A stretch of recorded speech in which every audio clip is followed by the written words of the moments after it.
I'm just thinking coming in my house now, before I get any more done. Well, I know, but before I get more done, we can do that. Oh, yeah. Unless I have done when they come. Well, in this town. It doesn't matter, until I'm completed. Just gotta go on. That's why you're just like, one little second, exciting, never does. Paula, you wanna be my guided lady? Yeah, All right, thank you. yeah, now, Yeah, let's do it now. Just be aware, I think that, once we go live here, the microphone is picking, the microphone on the PC is picking up our sound, I believe. That's something I do need to vet out. you got it. Thank you. So, be careful what you all say.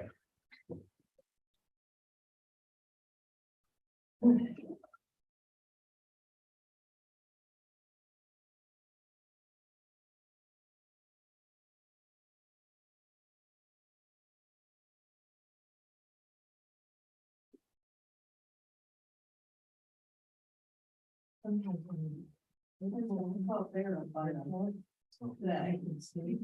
Yeah.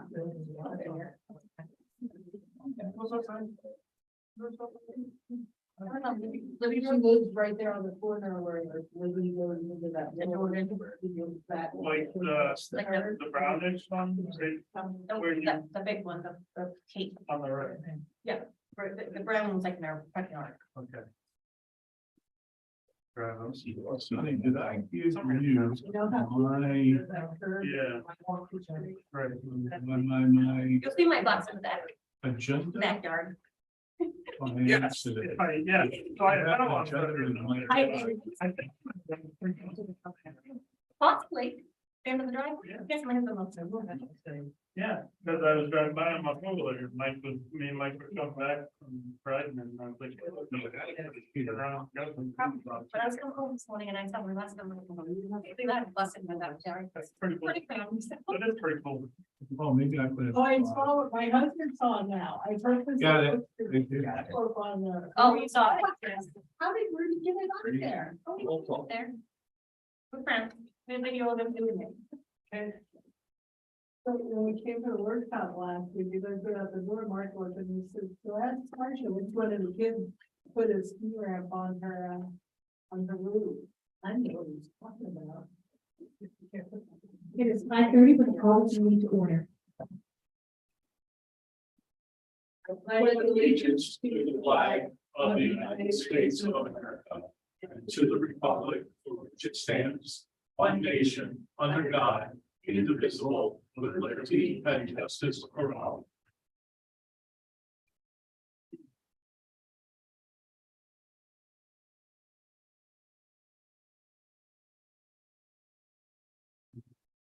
Did we do roll call yet? Oh, no, I have a range.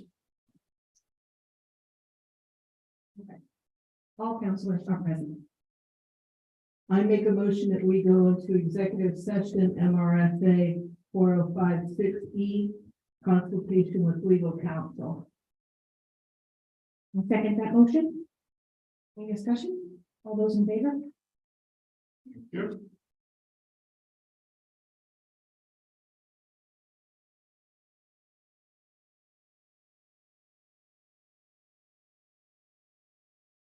Sorry.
Hey,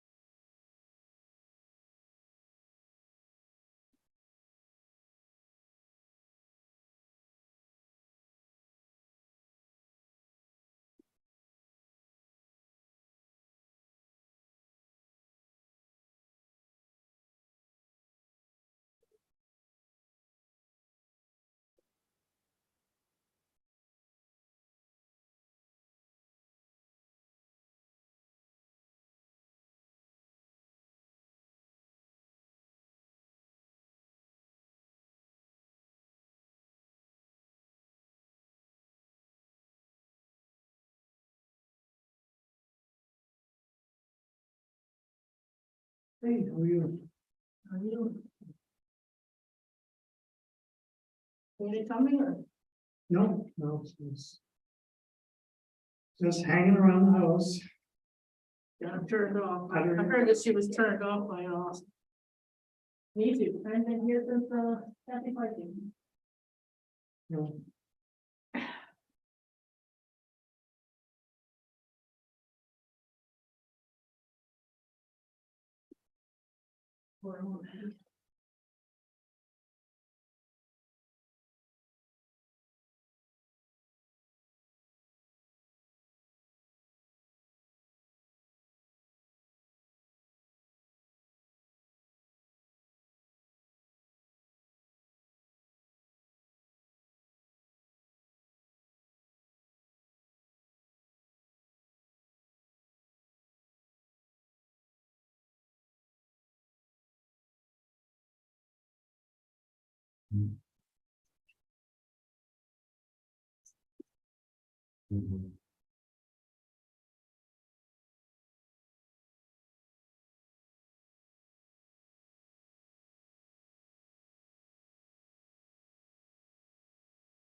So you have to have to be here, huh?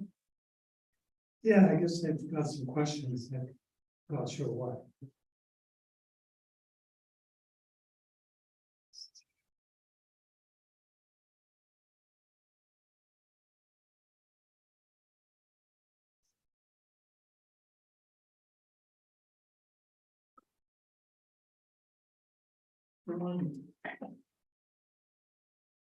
Name recognition.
Yeah, I was just gonna say that.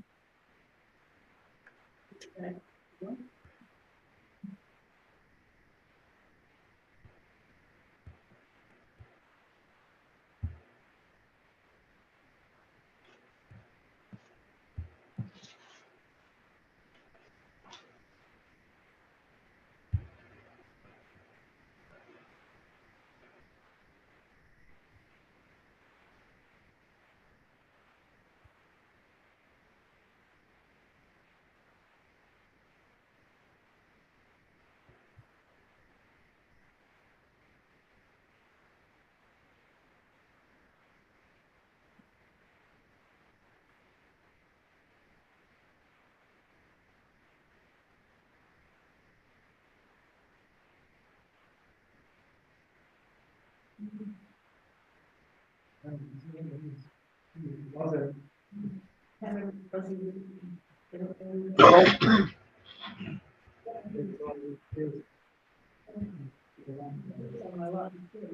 No.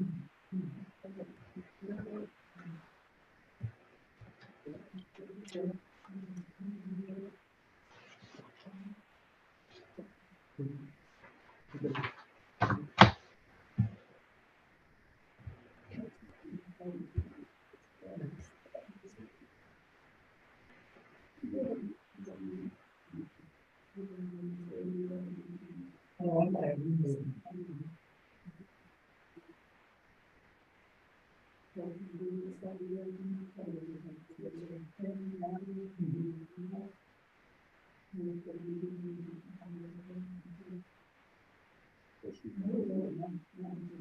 Right.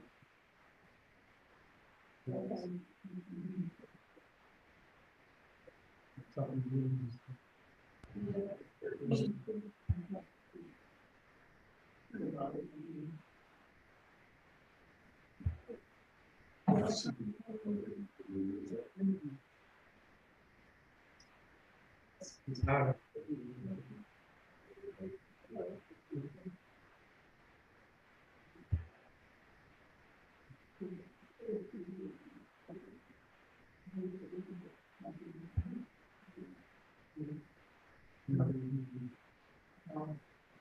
I suspect. Yeah.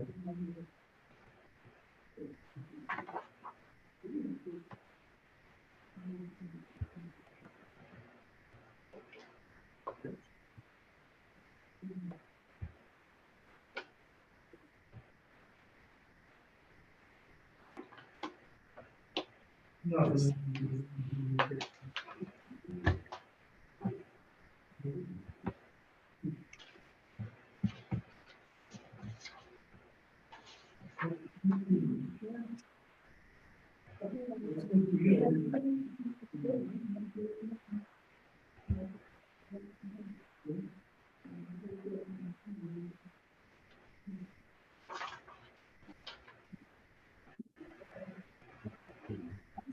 Right.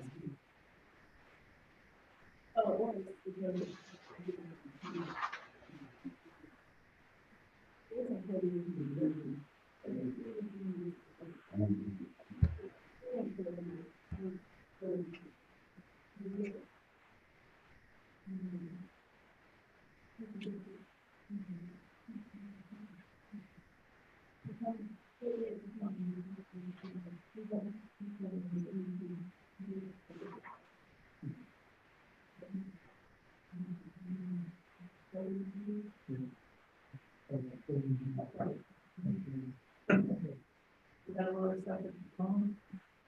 Yeah, I feel like I don't. Mine.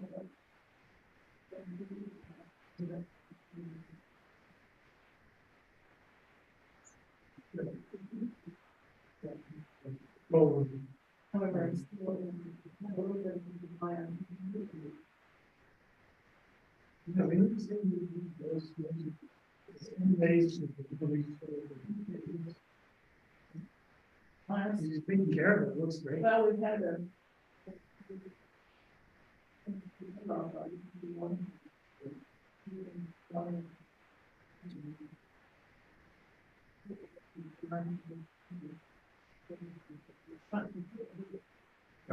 I put it in the list. That's great. I keep saying.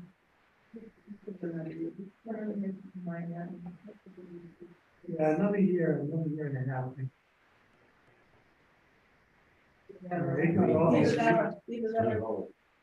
That I won't do it all.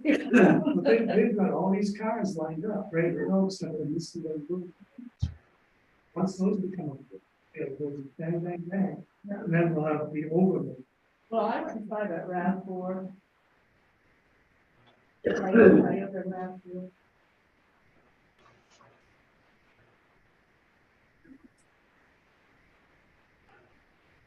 And when down the progress, I couldn't drive that. I need another pickup truck. I don't like paying gas money. Drive very far. No, I keep. I think you're right. Yeah, that's right. That's. In almost 2 months.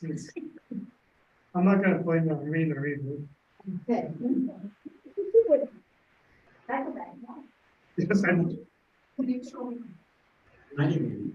Yeah, that's right, well, it's on Zoom, so I have to be careful. Yeah. No. Well, that's right.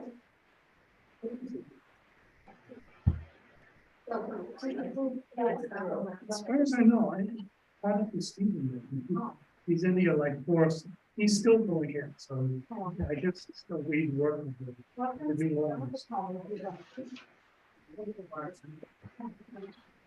Yeah. I tell you, it's this delay of like 2 months. I'm still working at the, I'm gonna start trying to get payments of getting paying off old bills.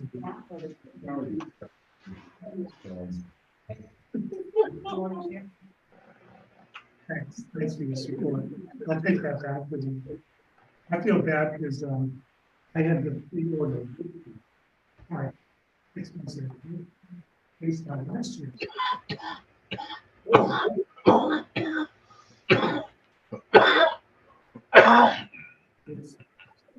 I keep going, I apologize and things. So I wish I knew how to extra. Yeah, well, I won't vote for it. You think about it, you would like something, I don't have a lot of firewood. Yeah, well, I don't know. It's a pain in the rear, yeah, that's. What? Pretty obvious. So Kathy, how engages. Oh. You feel like more of a reference to that. All I was thinking about was I was looking for my thing. In my. Under the whole thing, I don't know how to drink it. So, you know, it's right there, but I know he has good, I didn't get all ready. I may be leaving as soon as I can, but then I think I'm. And funny that, you know, my only face was the one with the little zipper on it. Yeah. I said, how much trouble can I get into it 3 minutes?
Hello?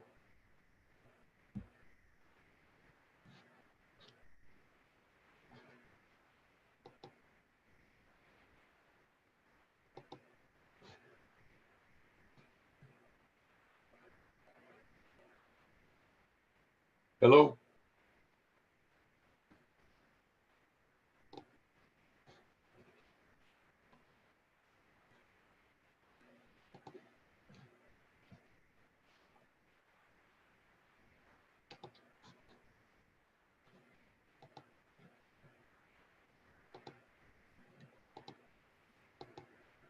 Right now.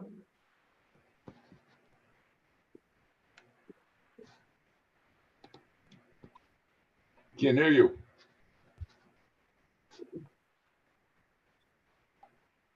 You hear us now? I can hear you now. Okay, thank you. Okay, good, thank you. Yeah, Ryan, just make sure you can hear yourself coming out of that. I just ask that you write your name and title and requisite qualification. That's this out. Yeah, I'm Ryan Smith, code enforcement officer, local plumbing inspector and local health officer, along with being the safety official. I'm fully certified code enforcement officer, taking every exam offered by the state of Maine, pass ventilation, commercial and residential, building code, commercial and residential, radon, and along with all the plumbing certifications. And have you had a chance to visit or inspect the property at 9 North Main Street? Yes, yeah, I've inspected 3 units and I have photos from a 4th unit. And then I've also done a full exterior sort of inspection of the building. And when was the date of your initial inspection? Initial inspection was September 2nd, 2022. Have you made any subsequent inspections of the property? Yes, I've been there. I've been back a couple of times to different units. Would you mind just walking us through the chronology of your visits as well as any conditions you've observed on the property or in any particular units during those visits? General summary. Yeah, well, I mean, you can go into as much detail as you'd like. Okay, yeah, so I'm gonna be going through the timeline document that I submitted to the council. So on September 2nd, 2022, I had a tenant visit my office to notify me of mold, so I went to their apartment to inspect that. While I was there, tenant B noticed I was there, invited me into their apartment to look at some water leakage concerns. And then I took a walk around the building to look at some trash that I had gotten a complaint about out back, and noticed also some foundation issues and some exterior step issues. So I gave the property owner a call, got a call back from the building manager. 4 days later, on the 6th, I had another tenant call my office to let me know about leaks in their apartment. And so on the 13th, I went and inspected on the 6th, and on the 13th, I contacted tenant A to see how the mold remediation was going. In response, I had a photo of a lot more mold than what was there 11 days before. So on the 15th, I hand delivered a letter to the property owner's address with timelines to fix the issues I've seen. Along the way, I've received more updates from tenants. And on the 26th of September, I sent out my first citation, which was $50. And I continued to get communication from tenants, and then had a 4th tenant contact me on October 24th with complaints about their apartment. I've been on and off the phone with both the building manager and the property owner about some of the issues, which I've outlined all my communications that I had notes on through this 4-page document. And then my latest inspection was the 30th of November, when a tenant moving out invited me to come in and do an inspection on the apartment to see what issues persisted. And then I received another complaint on the 1st of December about a heat issue in an apartment, where the apartment was not holding heat to be up to the required 68 degrees. And did you issue any additional citations to the property owner regarding the conditions on the property after the one you referenced on September 26th? Yeah, on October 17th, I mailed a $100 citation. And then on the 24th, I gave the 3rd citation for $200, which then got them into $100 a day citation, which has been accruing ever since. And those citations and your letters to the property owner regarding the conditions and requests for remediation have you provided the council in this packet? Yes, I have.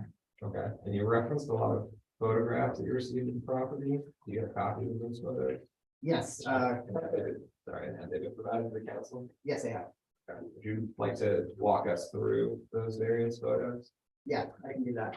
So over here on the screen, if I could just pick up this mic and look over here, if we go to the first slide, yes. There we go. So upon my first inspection, you see the date in the top left, and then below is A, B, C, or D, and that's the apartment number I was inspecting, not the number, but the first tenant, second tenant, third tenant, and fourth tenant to reach out to me in the different units. So first thing we notice is the tarp. We have a leaking roof. It needs attention, and I also know some dips in the roof, so that's what I've kind of pointed out here along with the tarp. So if we can go to the next slide.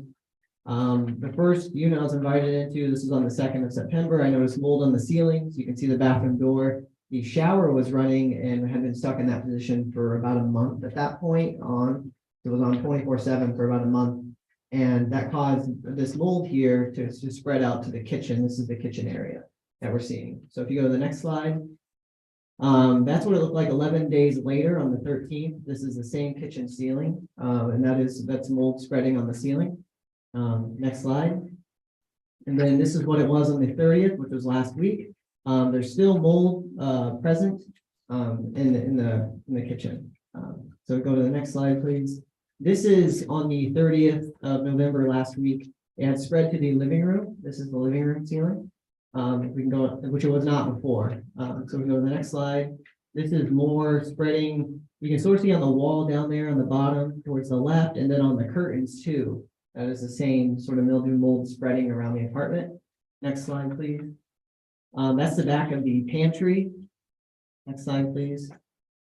So we're back to the 2nd of my first inspection, the 2nd of September. We can see that's the water accumulation on the bathroom ceiling from the shower being on. If we can go to the next slide, please. That's the bathroom wall on my first inspection also. Next slide, please. If I could just interrupt you, sorry, on that prior picture, is that specifically just water incursion, or is that mold on the wall of the bathroom also? That's also mold on the wall and then water on the ceiling that accumulated. Next slide, please. That right there is a missing smoke detector. I noticed throughout all my inspections, no units were completely up to code with the smoke detectors and carbon monoxide detectors. So this is just another example. This is right before you enter the living room and the kitchen. There's a missing smoke detector. So we can go to the next slide, please. And in the same apartment on the 2nd of September, we see another smoke detector here that's not functional. Next slide, please. This is, again, the first inspection. You can see in the back of the closet, there's a hole there, and you can see water stains in the back of the closet. Next slide, please. On the other side of that closet, so that used to be a staircase. And so if you go to the other side, there's more water running down in that closet. Next slide, please. Here's another concern I had when I first visited the property. You can see the slant in the floor there, and where that red arrow is pointing, it's a very soft spot in the kitchen. So clearly the subfloor is in need of attention, but I'm also concerned about the structure of the building in this. So some old homes are just, they're not all square, and that's fine, but I don't know what's going on here. So that's another reason why in my first letter to the property owner, I asked that a licensed engineer could take a look at the building and address these concerns for me, come up with fixes, and really let us know what's going on here. So sagging or dipping floor there, what is the exact concern in terms of structural integrity? So if the floor is sagging, if there's a lot of water damage over time, it can damage the wood floor joists and it slowly drops. And that's an issue because it can get to a point where someone can fall through a floor or the entire structure of a building can just fall. And before we move on, with respect to the mold and the lack of functioning smoke detectors or smoke alarms, is there a public health and safety concern there with respect to the mold accumulation or the fire safety? Absolutely, on both fronts. The mold can spread not only within an apartment, but through apartments. but also the smoke detectors, the lack thereof. The history of this building is there has been a couple of fires. It's very unsafe to not have this working smoke detectors. When you also, I'm gonna go through some photos later of lack of means of egress or dangerous means of egress. So you can see the picture that paints, if your one means of egress is blocked by a fire, your second means of egress is unsafe to exit, it creates a picture of just a dangerous building. So yeah, the lack of smoke detectors is very concerning. Smoke detectors are one of the prime staples of fire safety. And then same with mold. What we see here too is, firefighters even, I did a training, with the NFPA in the State Fire Marshal's office, and they went through how firefighters assess buildings before they enter them to know how long they have until, the building will start to cave in on itself. One of those issues could be structural issues. If you have a fire and you combine it with a structural issue, if the firefighter does not know that, their timeline on that building collapse now shortened without them knowing. So they could be in that building trying to rescue people and have it collapse because there was already issues with the structure. Right, so it kind of all ties together into the safety concerns. And specifically with respect to mold in a residential unit, would that pose a health or safety risk to an occupant? Or do you believe that a large accumulation of mold would make a building or a unit unsuitable for residential occupancy? Yeah, in my opinion, any amount of mold is an immediate cause for concern, especially in a spread like this. Yes, it would be very unsafe for the health of the tenant. So on next slide, please. If you could press the play button in the bottom left, this is a video of someone pressing on the subfloor where that arrow just was in that kitchen. See if it'll play for us.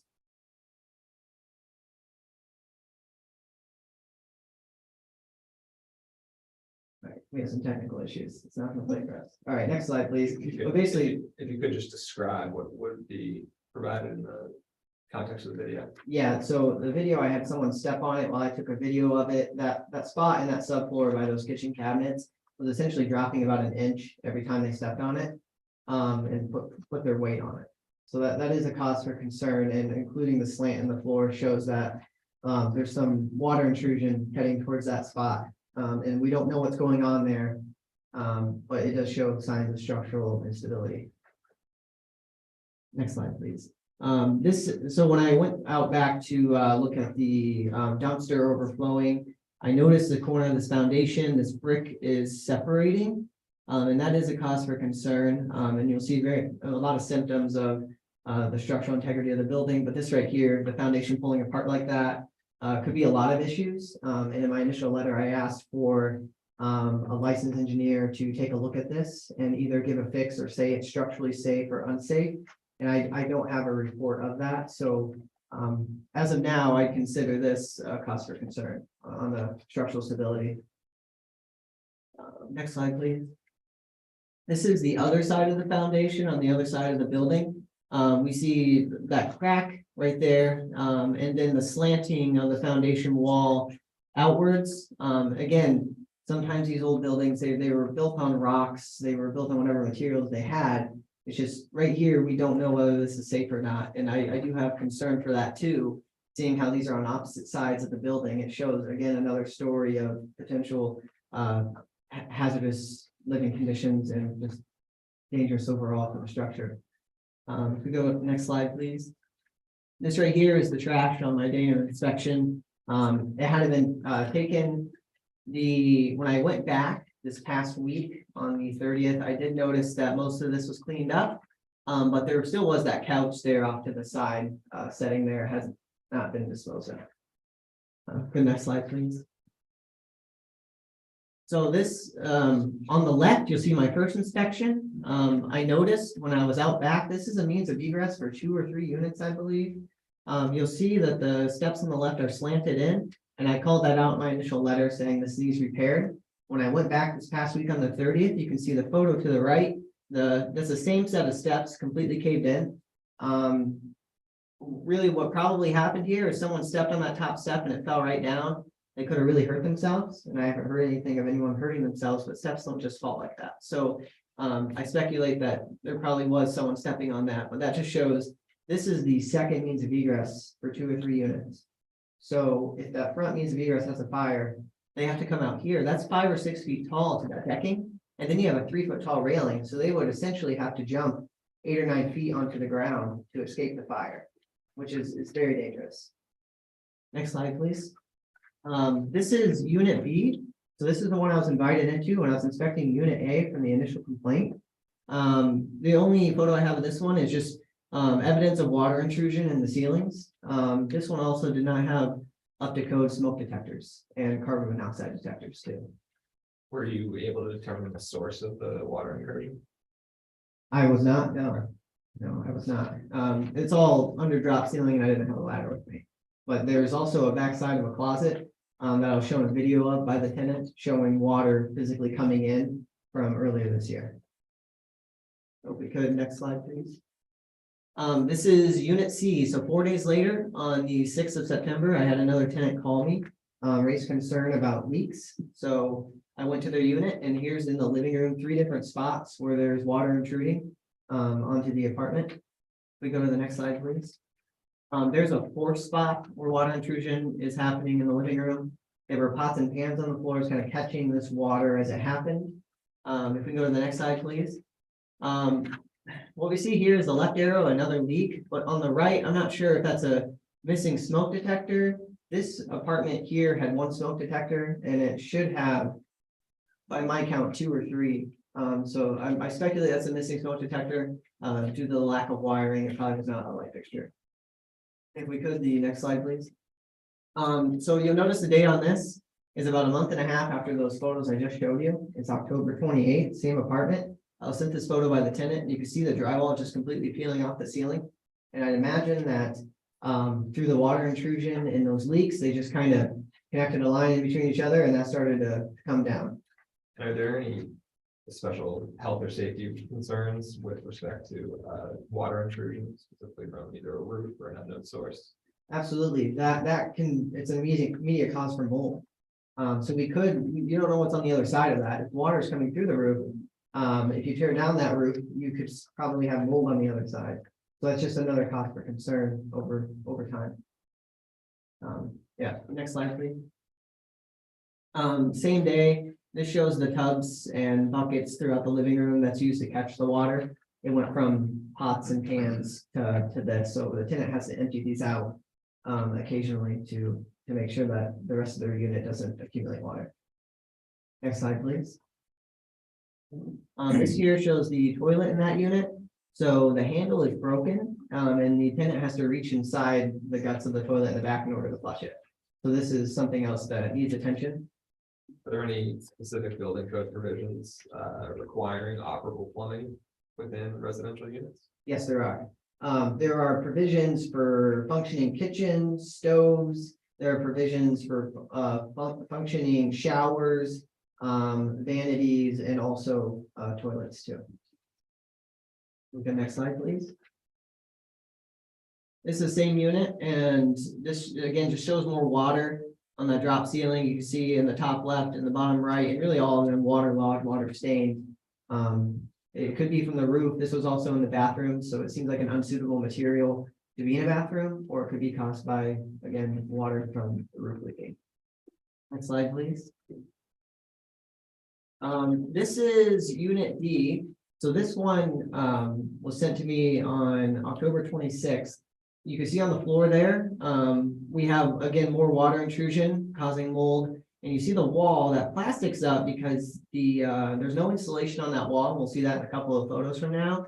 But also the windows there are not completely secure, and the windows actually fall in.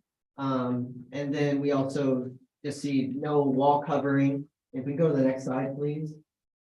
We'll see, again, with the plastic off, we see that's the main street outside there. This is a 2nd floor unit. And that has to be insulated. There's some fire damage, has to be covered by code, and the windows have to be resecured or replaced. Are there any exposed wires or other plumbing fixtures or anything on that wall? There is exposed electrical on this wall. Yeah, we can go to the next slide. I believe I have that on one of these slides. Well, this is the same wall showing no ceiling, and there's water intruding there too. Next slide, please. And here's that electrical on that wall. You can see fire damage And you can also see, again, it's exposed, there's no covering on it. That has to have a plate covering over it. And the wall has to be covered in some sort of sheetrock or other similar material. So based on your visual observations on that picture, would that pose a fire or safety hazard? Oh, absolutely. Yes, that would put an immediate threat, yes, to the safety of the tenant. Next slide, please. This is the same unit. This is the roof. You can see there's nails poking through this plastic that's up there. And I have a video, I wasn't able to put the slideshow of water actually intruding through some of those holes into the unit.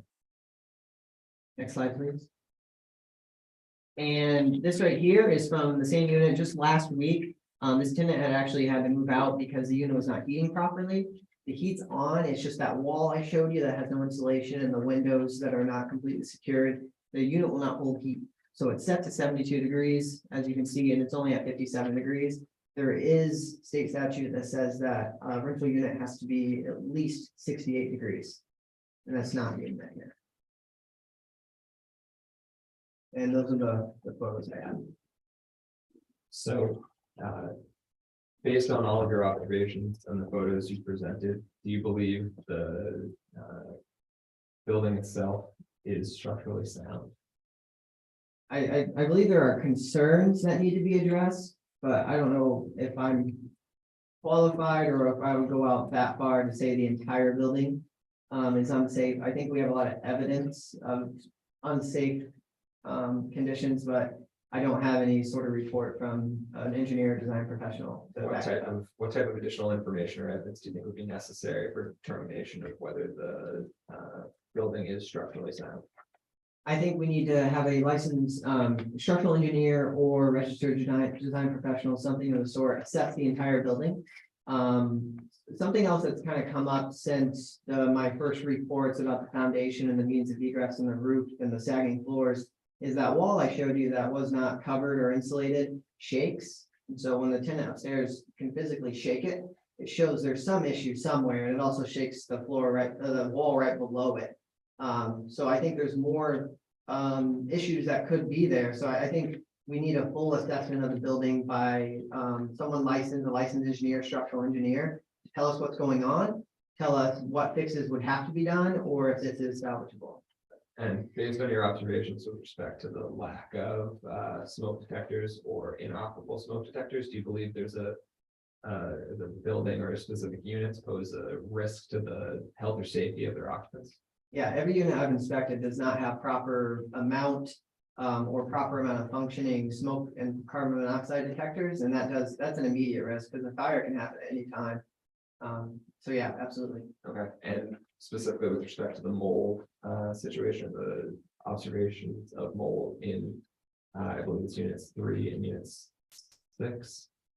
Do you believe that constitutes a hazard to the health or safety of the occupants? Yes, And do you believe that those units are suitable for residential occupancy? no,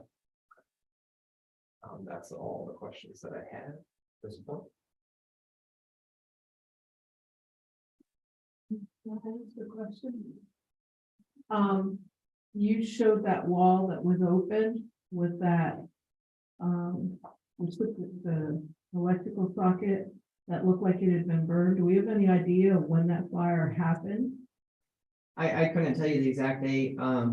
As I've heard from people who have been around town for a while, there have been 2 or 3 fires at this building, and I believe the last one was in the 90s. At least the information I've gathered, but I can't say for sure.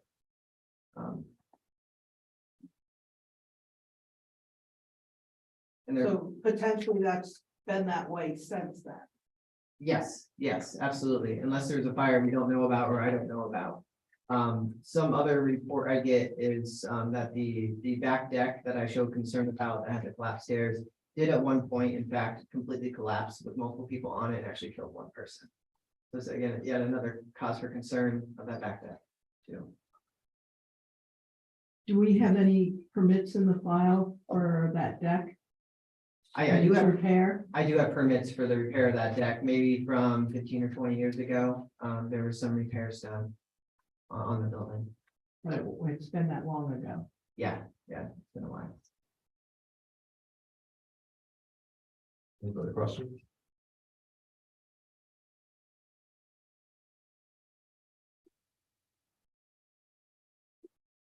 So I think at this point, the council can either ask further questions of the code enforcement officer and the attorney, or open it up where it is a public hearing. If some member from the audience has a question, they should be allowed to ask that question or to respond.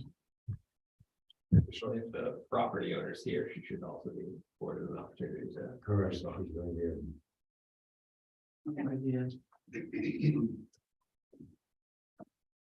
Okay, this is a public hearing, so we would like to hear from the public. We'd also like to hear from the property owners.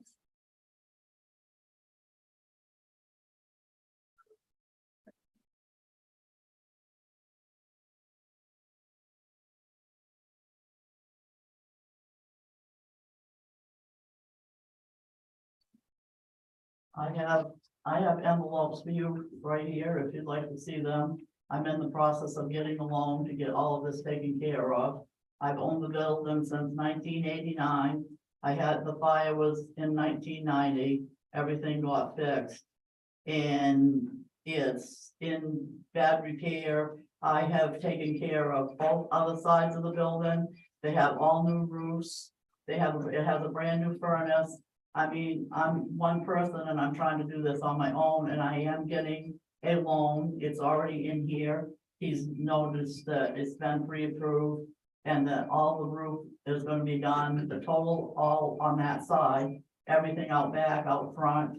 The wall is gonna be secured, and all the decking from the front and the back is all gonna be done, and that's all in here, telling you that it will all be done as soon as the loan is approved. There is 2 apartments in there that are getting affected from the roof.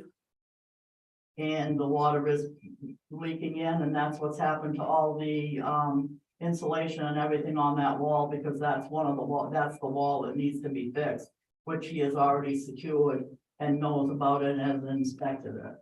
So that will be taken care of also. And then I don't know what else you want me to ask me, or You were asked to provide a inspection via a structural engineer. Have you gotten that?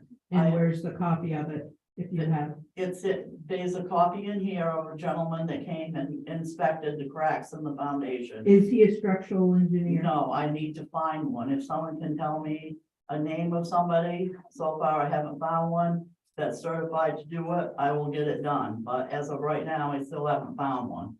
But we will take care of that, is if someone like Ryan or somebody has a gentleman's name or somebody, we will do it. But it hasn't been done as of yet. Can we have those packets, please? Yes, we can have a look at them. And the gentleman that's gonna do the foundation is here.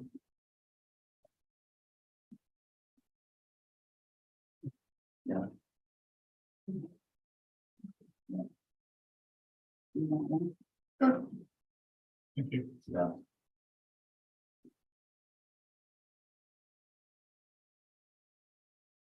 Well, I don't know if you'd like Rick to come up and explain what he's gonna do. It's all written down in there on the foundation.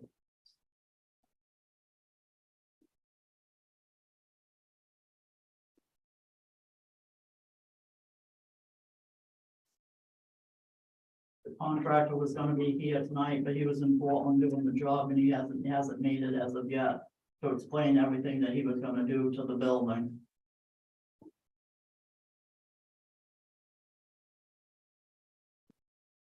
Archie, are you comfortable if I ask a question or two? Absolutely, please do. I'm just reviewing this. So the apartments that are in question that you saw the pictures here tonight, obviously there's issues.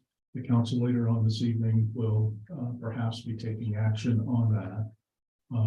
Based on some of the efforts that you seemingly are putting together. Obviously, those specific apartments and probably all the others that need attention, one of our major concerns would be to remediate those specific concerns of mold, water, all the things that Ryan has laid out. What would you say to that? Can I speak? Yeah. I am, my name is Ricky Drew. You have a letter in there from DNL Weatherization and Ricky Drew. I manage all kinds of buildings in Lewiston, Auburn, Biddeford. I run my own contracting business. I've done this for 25 years. I deal with the CDC who does mold remediation. So I get calls all the time from realtors because Maine has probably the most mold in any state of the nation, especially in attics and bathrooms. But I totally know how to deal with all that stuff. Of course, you have to stop the water first before you can take care of the mold. Part of the remediation is stopping the water. So she has a roofing contractor that she's using. When that gets stopped, then the mold can be taken care of. But I can't even go in and take care of the mold until the roofing gets done. But 100%, I know what I'm doing. And you can even call the Center for Disease Control and the head lady there will know me by name because I have just repeatedly called. And it's one of the things I'm asbestos certified and lead certified. However, this is the one thing that's done by the Center for Disease Control, unlike those things. And there's no certification for it. People, you'll see things will say mold certified. Well, that's because they went online and took some class with somebody that taught a class. That does not make them, it's not state certified. There's no such thing as state certified in the state of Maine. If anyone has any questions for me, I'm more than willing to answer.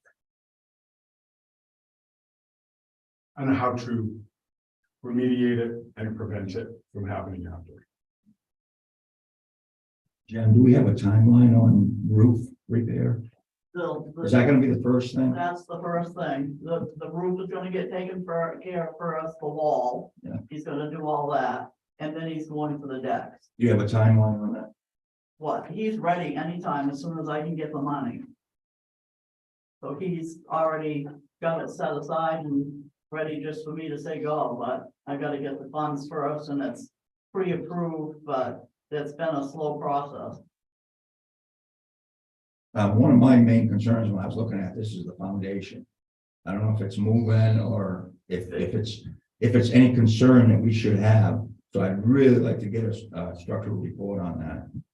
If we can, I know you're looking for somebody, so. Right, it Let's says get it. 1989, since I've owned the building, all of those rocks on the foundation have been just exactly the way they are today. And also the floor in the apartment that Ryan was talking about, that has been like that since I've owned the place. It has never changed, it's never moved. And all we have to do probably is go down there and put in a couple of jacks and jack it up, but you're not gonna be able to jack that all the way up because what's gonna happen is doors are not gonna close in the whole building that's on the first floor. So we wouldn't be able to get it to be totally not slanting at all. And it's like I say, since I've owned the building and I bought it, purchased it in 1989, it's been like that. And it's not, hasn't changed. Yeah. Like Ryan was saying, a lot of the older buildings are built like that. My house is the same way. I can put a ball on it, it'll roll right down the other side. But I think the concern was how soft the subfloor was, so Right. that has to come up and find out what's going on. Well, when I put the brand new vinyl down the last time, because I'm in the flooring business, it wasn't that soft, so I'm not exactly sure what happened, but we'll go in there and we'll definitely check it out. Is that under the part of the roof that's leaking? No, that one is not. The apartment, there's two apartments, the one with the buckets and the one upstairs is the one that's affected by the roof. Which those two, there's no one living, well, one of them, there's someone living in, but the other one, there's no one living in, as far as I know right now. So, Mr. Hodgkins, what is the name of that group that we had come in and do our building? Yeah, Criterion, what I was going to great minds. So we just recently had this building inspected by a company called Criterion. As a matter of fact, I found an old report from SCDA that had inspected your building, and the company happened to be the very same company. So I will give Ryan the contact information and he can relay them to you as early as tomorrow. I think my question would be, is that if I'm hearing you correctly, that you will contact these people and get a Yeah. engineering report done as soon as possible. And because I think for all, based on what I'm hearing, having that structural report will give you the roadmap to really moving forward. Right. In the meantime, I think it would be a wise thing to focus on and then remediating those concerns that Ryan had spoke about. At least begin the process while that structural report is underway. And in terms of the loan, if I may ask, so it's my understanding that this loan process has been going on for several weeks now, or months even. And I believe you had said to Ryan back in September or so that you were pre-approved for a loan, and here we are at the end of Right, the calendar exactly. year. And that's- How long does it take to get approved? Right, and it says it's pre-approved, there's a letter right in here that I just gave them. But I talked to him again today and he said we're pretty much at the final stages of getting it done, but I've been told this 2 or 3 times, but I do know that I'm gonna get the loan, but it's just been a long process. And I mean, anybody that knows me in this town, I've taken care of the building to the best I possibly can, and I don't expect anybody to live, you know, in those conditions. It's just got out of control because I haven't had the money to put the roof on, and I need to get the roof on before I can go. And I've told Ryan that before I can go do anything else, the roof's gotta be on there. And walls. I have a question. So what if this one falls through? Do you have a plan B? It won't fall through. So, I mean, at that point in time, I don't see that happening. So, I don't have a plan B, no, but I could figure it out, I guess, but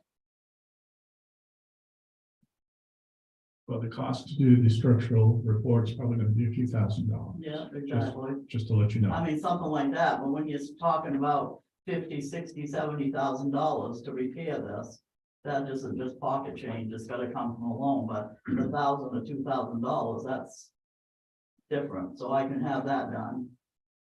You know, pretty immediately as soon as I get the information. I would say that name may be helpful, but it might not be because they inspect doesn't necessarily mean that they have engineers. I'll at Yeah, least no, I give the understand. I contact understand. information and they And can if find out. it may or may not be helpful, is what I'm saying. Yeah, yeah, and that's a good point. So if you reach out and you find that it's just not something they're doing, then, in this 21st century, you can pretty much Google anything. So that's probably where I'd send you. I think I tried that, but I can't remember if I did or not, but I think that was where I started. Before I got Rick, because Rick is involved in this all the time, so I knew he could tell me what I needed to do, but he's not an engineer, so.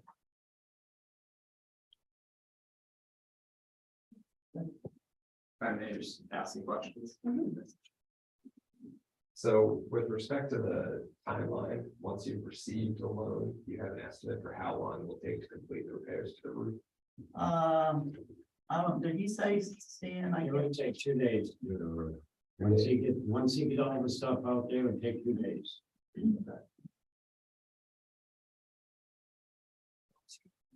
I also just asked that the council take time. I don't know if any of the unit members who received notice of the hearing are in attendance, but they should also have an opportunity to speak. Does anyone have any more questions for this person? anybody else? No, thank you for coming. Oh, you're very welcome. I look forward to working on this. Yeah.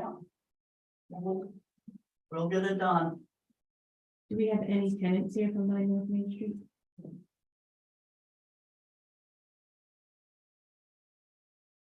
Right? Do we have anyone else who'd like to speak to this? I'd like to say something. I'll make it real brief. I'm just following the trash that was there in the pictures. Can you state your name and your? Catherine Craig from 57 Button Street. Okay. And I was a very visual person. And I couldn't believe, I mean, I believe this is the same building the trash was found on the front of the building for what? I'm not sure, but I'm concerned about the varmints, the trash brings. And why is dumpsters there that are overflowing? I used to own a building on the corner of Main and Maple, and we had a regular pickup for our dumpster. And it just shouldn't get that bad. Nobody should let a building get that bad as far as trash. And also tenants can go to our dump, right? They have a right to go to our dump, so they ought to be made aware that they can also utilize our dump if they have a offspring or something that they need to get rid of. I don't think we should have trash blow up like that anywhere in town. Okay, thank you very much.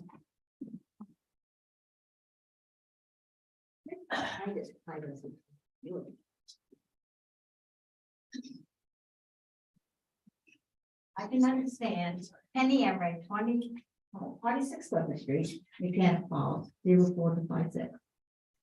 I would like to know, yeah, she couldn't fix the roof, she might not have fixed it, but she could have put in new sensors for fire and carbon monoxide. And I don't know who her building manager was, but I would fire him on the spot.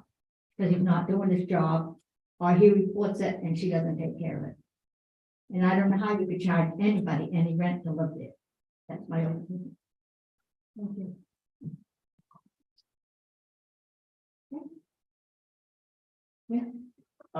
So Oh, you've got to come up to this and speak to your. So I'm one of the tenants, I'm Uriah Merrick, I just moved out. Okay, And I actually was one of the apartments that was brought up about the mold in the kitchen. That water leak from the bathroom had been ongoing for multiple months without being fixed, with the building manager knowing. Several times tried to make contact with him with no response. He never came in to fix it until we finally had code enforcement say something about it. So, and we always, every time we go to have something done, we get told it's gonna be done and it hasn't. So that's why we ended up moving out, myself and my roommate who's here tonight. We ended up moving out because it's just become too much of a stressor for us to have to continue to worry about our safety, our health, and the structural stability of the building we live in, because it shifts quite a bit. Like Brian had mentioned, the whole wall shifts when you push on it. That's how bad that building is. thank you.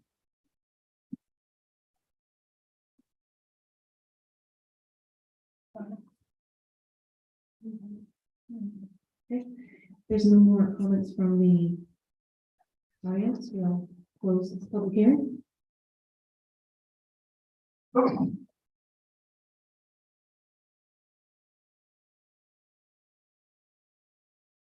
We'll move to our second public hearing, which is a special amusement license.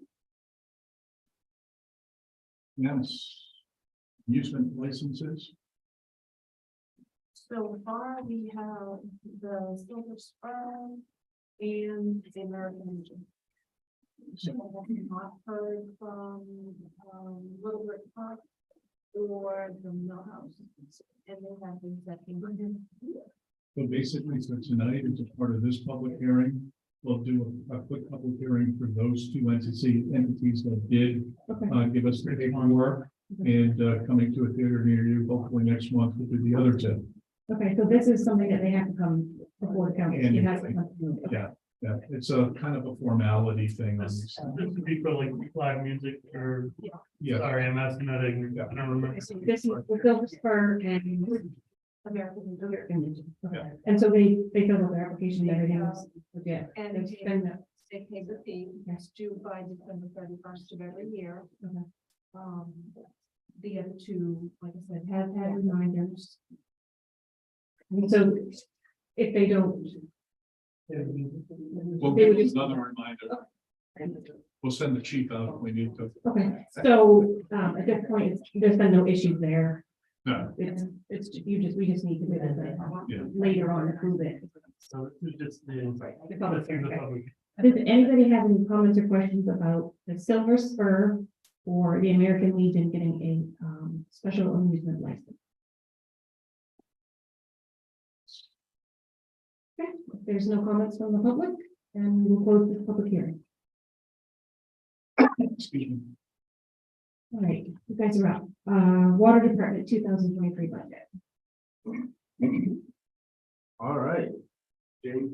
I don't know if I emailed all you guys, like. It's in our agenda. Hey, Jake, is the other one on? If it is, shut it off. No. It's all good. It's off. It is. Okay. Not last week, but week before, hoping you guys get a chance to look at it. I don't know if any, I know Paul did, but. So, not really know how in depth you want to get into this, I can go through each line, I try to explain the increases in that letter I sent with it. We can go through that, or however you guys want to do this, how long you want to spend on it. Doesn't matter to me. Why don't you tell us about if there's any significant increases and why? So that outline in that letter I sent, I went through the bigger ones. Line 331, transmission and distribution. We had a pump replaced this last year. And we learned some lessons. We've never had it flow tested for 33 years that it was, and they recommend it's done every year. We have 2 wells, so that would be $750 a piece to do. That includes the maintenance of the motor, changing the oil and stuff like that. They go through that. So I upped that line $1,500 to cover that. Is that, somebody that comes in and? Yes, yes. The same company that replaced the pump this year will come in and do that for us. And it'll show us the pump curves, and over time we can tell it with, losing efficiency and whatnot. So this is something you're supposed to be doing, but, and now it will be a line item. Yes. We got lucky because we just happened to go for that pump this year and it failed just before it was due. We had to run off the backup well for a significant amount of time. If we hadn't ordered it, it could have been an issue, but we had everything already lined up, ordered and on the way. So it worked out. The next one is CMP. The pump station where we use the most energy is actually, we got a contract with them up until next November. So that big rate increase that they're talking about shouldn't affect that until November. The shop and the standpipe, they're not major users. But it did, we overdrafted that line quite a bit this year because they had a rate increase on the other side, the delivery side last year that wasn't accounted for. It's gonna be another increase, right? Well, no, he said it's not gonna affect them for the contract. Yes, last year they did the delivery side, this year's the supply side, which is a major 49%. Yeah. And we use a lot of energy. If that, to pump water, it costs a lot of money. But Vic, and I didn't even know it had been done, they signed a contract 2 years ago. Last year, just as I was walking in the door, Mitch was mopping it up and I came back at you to, at the last second to kind of get things rejiggered.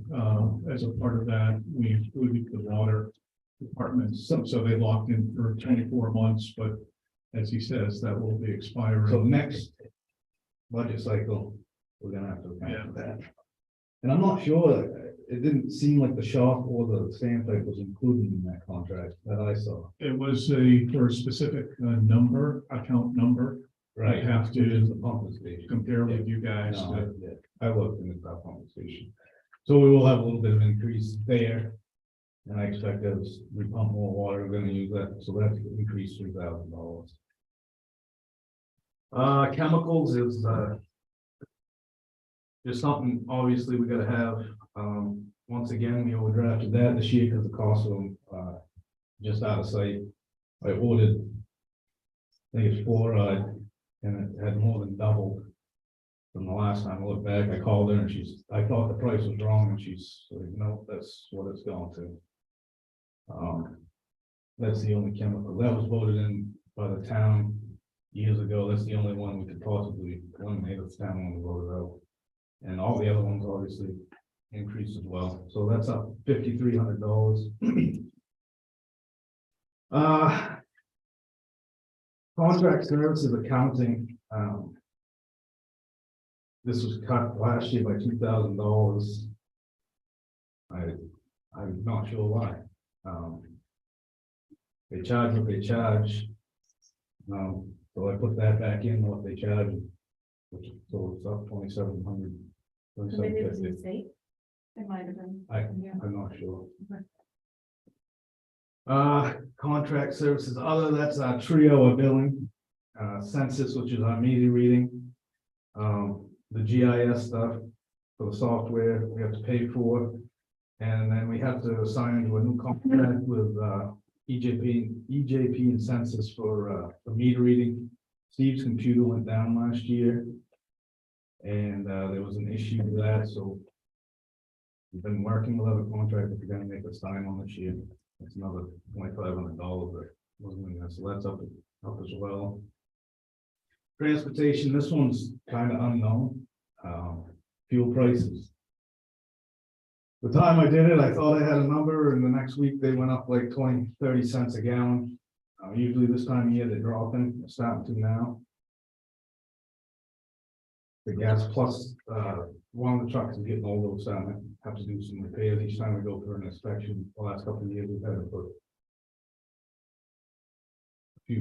couple thousand dollars into it or whatever. How many trucks do you have? Two. You just got a new one last year. We got a new one last year. In the past, they've always replaced them every 4 years. Eventually, council asked 1 year to get it to do it to 5 years.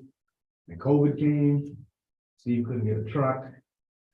So this truck's gonna be going on 7 or 8 years by the time we hopefully have enough money to trade it in and get another one. The other thing with that, it's really kind of a capital improvement project plan, but we ended up going with a 4-cylinder. We plow the pumping station and the yard with a significant yards to plow, and we do the hydrants. I don't know how that's gonna work out. My opinion, we need at least a 6, if not an 8-cylinder next time. But maybe it'll work fine, maybe I'll keep my words, I don't know. The biggest one was the miscellaneous one, and that covers a broad range of things, and these line items are dictated by the PUC. I didn't make these line items up, it's what the PUC dictated. I think someone asked Michelle about why heating was in this one. That's what the PUC tells us to do, so that's where it is. So that includes I'm guessing heating costs are up. Postage is having a significant increase. We print a lot of money in postage, sending bills out and whatnot. There's that covers our classes. We have new people. We have one new employee now. One of them has left. Who left? Yeah. So, that who you have, are you hiring, right? Yes, Okay. so we had a couple interviews tomorrow. Go into that. So the other that includes the testing too. So EPA requirements stuff for PFAS. That's like I think it was 550. There's radium this year. They're requiring more testing. We're gonna have to do that every year, so testing costs are up as well. Does anybody have any questions about these? Yeah, ask as I go. No, I couldn't find Continue, just want to make sure that there's no. Been asking them. So I didn't really include, those are the highlights of what has increased. Salaries went down slightly. Benefits went down quite a bit, and that's due to one of the employees is not on our benefit package, so just the stipend is a significant amount of money.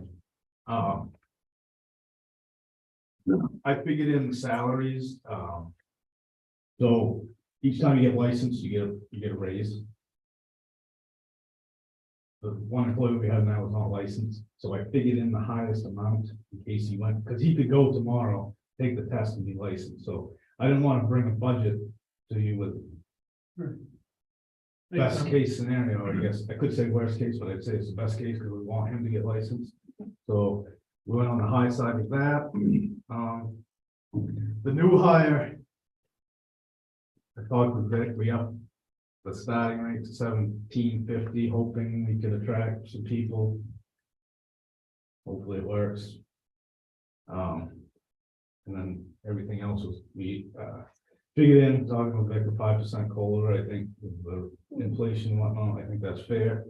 That's up to you guys when you do the town budget, we go whatever you guys decide, so that'll be up to you. Insurance is the numbers we get from Lisa, and those are approximate numbers. I don't think she had the exact increases for next year. So overall, we're actually a little bit lower, about 4% lower with our operating budget than we were last year. Our revenues will cover all of the operating budget. And we go into the capital budget. We're not asking for as much as we did last year. We asked for a significant amount. Start with the backhoe. It was replaced in 2016. The town used to use the backhoe as well. This one they did use for a few years until they purchased their small excavator. And we would get $5,500 a year to put into the account to replace the backhoe. We don't get that anymore. That being said, they use it a lot compared to us. They use it for ditching all spring, summer, and fall. So we get a lot more hours on. So we're stretching that out. They used to replace that every 3 or 4 years as well. So we'll probably get to, hoping around the 10-year mark, we have enough in that capital improvement budget with the trade-in, so we can replace it for, what we've already saved up for, planning for the future, I guess. Same thing with the truck. I'd like to get back into some type of cycle where they're reliable and, we can get a good trade in and we can have good equipment. Mains and grants, that one's a big one. That would cover any matching grants that we can get from the state if we have any major projects in the future. Also, any major main breaks that there could be, if we had a main break in a major thoroughfare on a 12-inch main, and we can handle some of them, but we're not equipped to handle everything. And one break costs tens of thousands of dollars. So I'm also trying to save in that budget. We started Highland Avenue a couple of years ago. We have about 500 feet left to finish that, and we'll have the water down over here.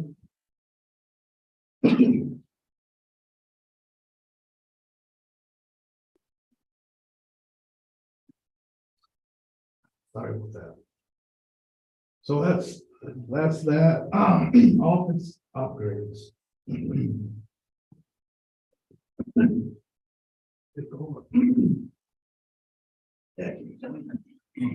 So our office, I don't know if any of you have been in our office, but it's bad.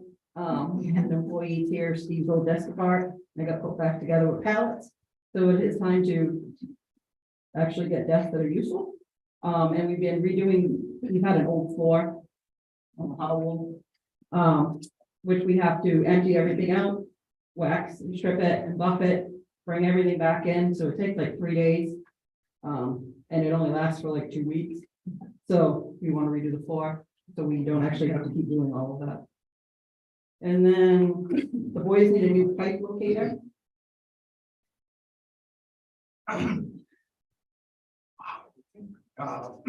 So that will find water mains and stuff. Sorry, oh my God. I don't talk much. I don't know. You want to move to the open mic? Turn it on. Oh, okay, all right. Wow. We had two, one for each truck. Really old, one broke. The other one's on its way out. And then we have two, old hydrants, Ludlow hydrants that affect the insurance rates. We'd like to replace one of those next year. They have 1894 stamped right on them. So. Where are they located? One on Clifford, no, we replaced Clifford Street, one on Judson Street, one on Oak Street. I haven't decided which one, but we'd like to replace one this year and replace one next year and have it gone. So the capital was 57,750. Grand total 478 for the year.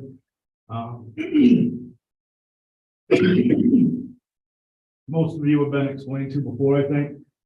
When we get an 8 rate increase, we save money. We gotta break even and we start taking out savings for our budget. We're on 8th year. Starting to take from now.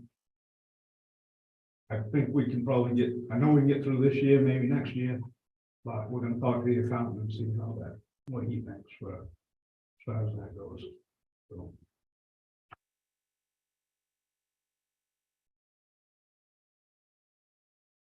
So if I may, to me, we went through it line by line several weeks ago at this point. And the thing that I got from this, concerning both the operational and the capital budgets are lower for this next cycle than the current cycle we're in. So that's good news. The fact that the ratepayers are basically funding their budget, that's good news. And like Jake was saying, I do think they're on the cusp here, somewhere in the next year or two, probably looking to go back for another rate increase. But, you know, we'll see what the future holds. I went through it and with them and I mean, it's hard to argue that they're both lower, operational and capital. Good job. The other thing is it's in the future, a couple of years, but our bond will mature 2026. The main that comes from the reservoir on standpipe down to Route 11, the only one that supplies the town from a major reservoir is original to the system, 1890s. We need to start looking into replacing that for sort of money that I would like to put it back into the infrastructure. So that'll be your choice at that time.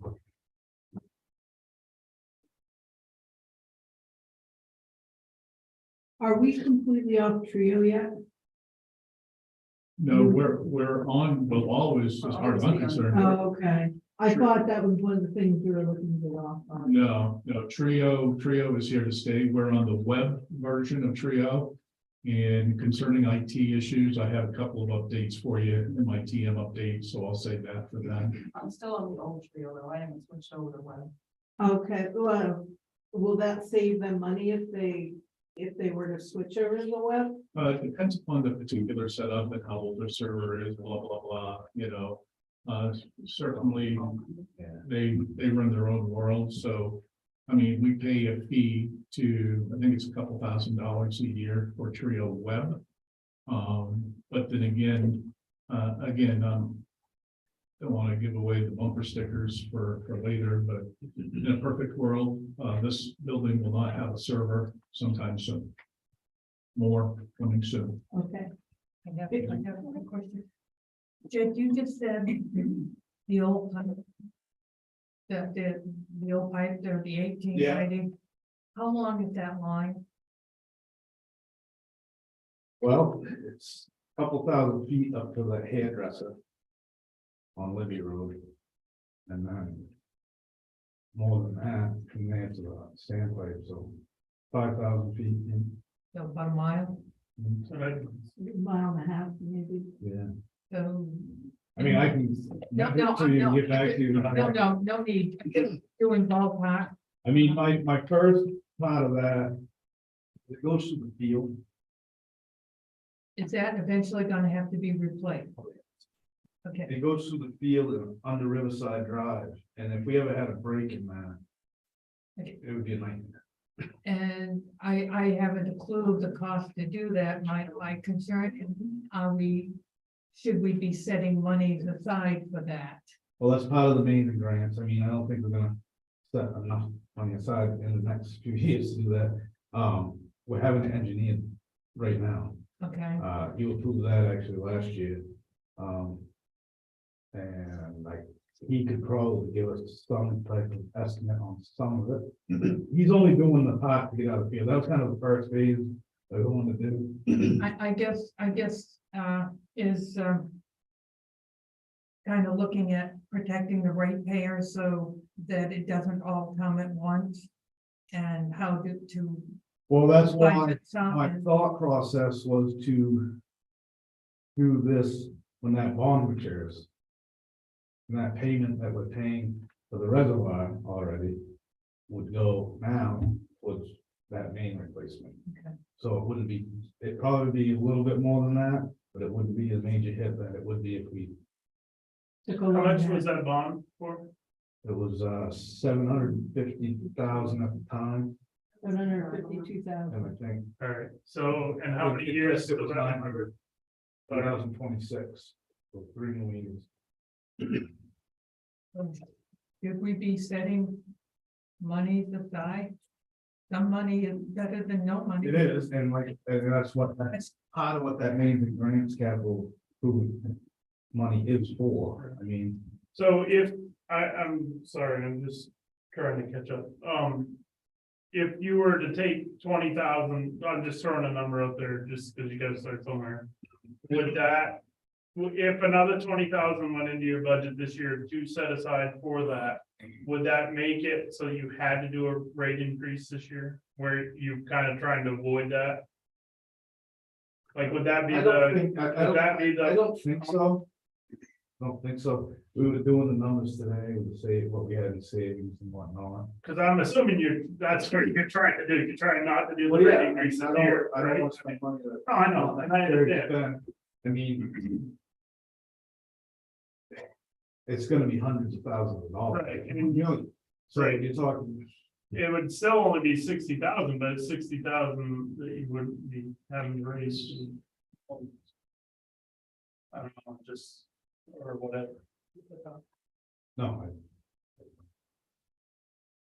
That's something that we have in the savings, and if we decided to. You know, I mean. Yeah, no, I'm just. I think, I hear you. if I may say, I think they're trying to be a little conservative because they're dipping now into their savings Right. in order to Extend. finish off Right, the that's budget. why, that's what I'm trying to say, that's what I'm kind of asking, is, like, I don't is it think, gonna, like, it make was- it so it cuts it too fine? Right. I don't think this year. it would. Right, but next year, probably. Money.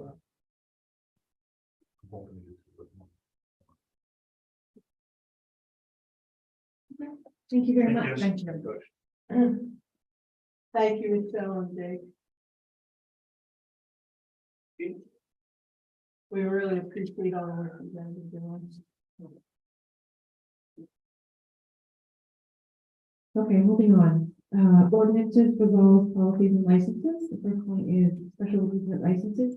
So this is the Silver Star and American Legion.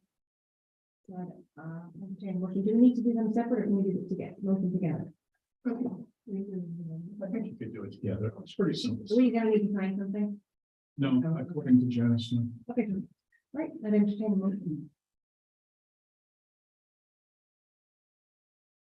I move that we, issue a special amusement license to the Silver Spur and American Legion. Second. Any discussion? All those in favor? Thank you.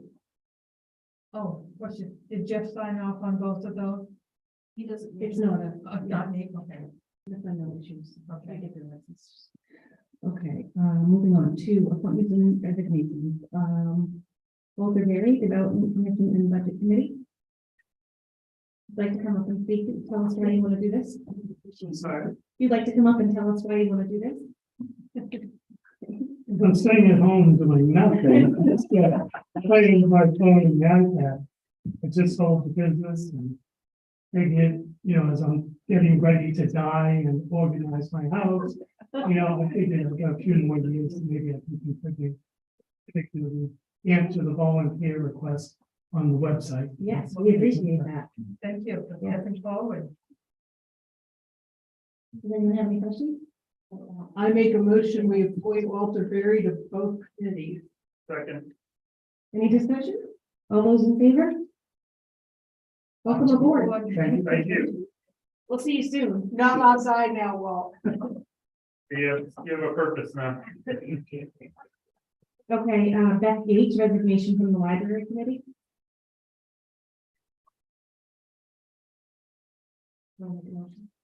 I'll make a motion that we accept Yates's resignation from the library committee. Thank you very much for the time you served. Appreciate it. I'll second that. Any discussion? All those in favor? Thank you. And as an addition in your paperwork, you should have an appointment for Martha Wiseman to the library and a resignation of Lou Nance to the budget from the budget committee. Oh, yes, that's right. I did see that. Some of these things come in last second, Yeah. and so So you want to add those on? is Martha here? I know what you do. You want me to, all right. Yes, please.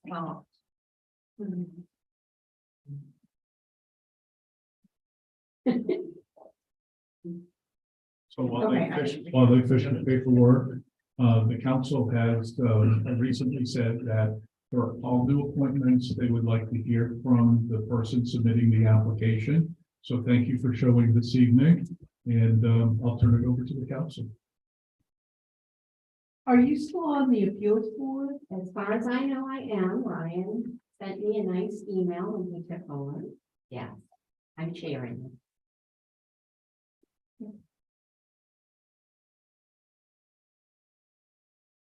I have no question. I make a motion that we accept Martha Wiseman onto the library board. Second that. Any discussion? All those in favor? Welcome aboard, Martha. Thank you. Thank you. Thank you, Mark. Okay, and then we need a motion to accept Lou and Nance's resignation from the budget committee. I make a motion that we accept Mr. Nance's resignation from the planning board. Planning board or budget committee? Budget committee. I thank him very much for his time and service to the community in multiple ways, including the planning board. Second that. Any discussion? All those in favor? Thank you. So where are we at with the budget committee? We lost one, gained one tonight? So currently, based on all the ins and outs, I posted fresh information on the website. We have 2 open vacant seats to the budget committee.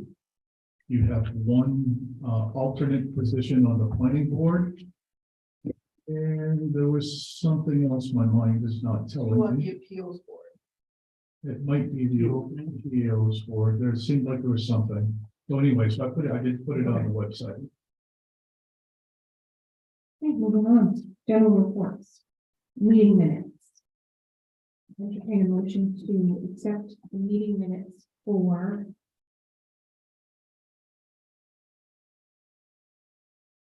November 7th and November 28th. So moved. Any discussion? All those in favor? He said so moved. Did anybody second it? No, you said, oh, sorry. Yeah. I made the Oh, motion. you made. I second it. So there you go, Mr. Second. Any discussion? All those in favor?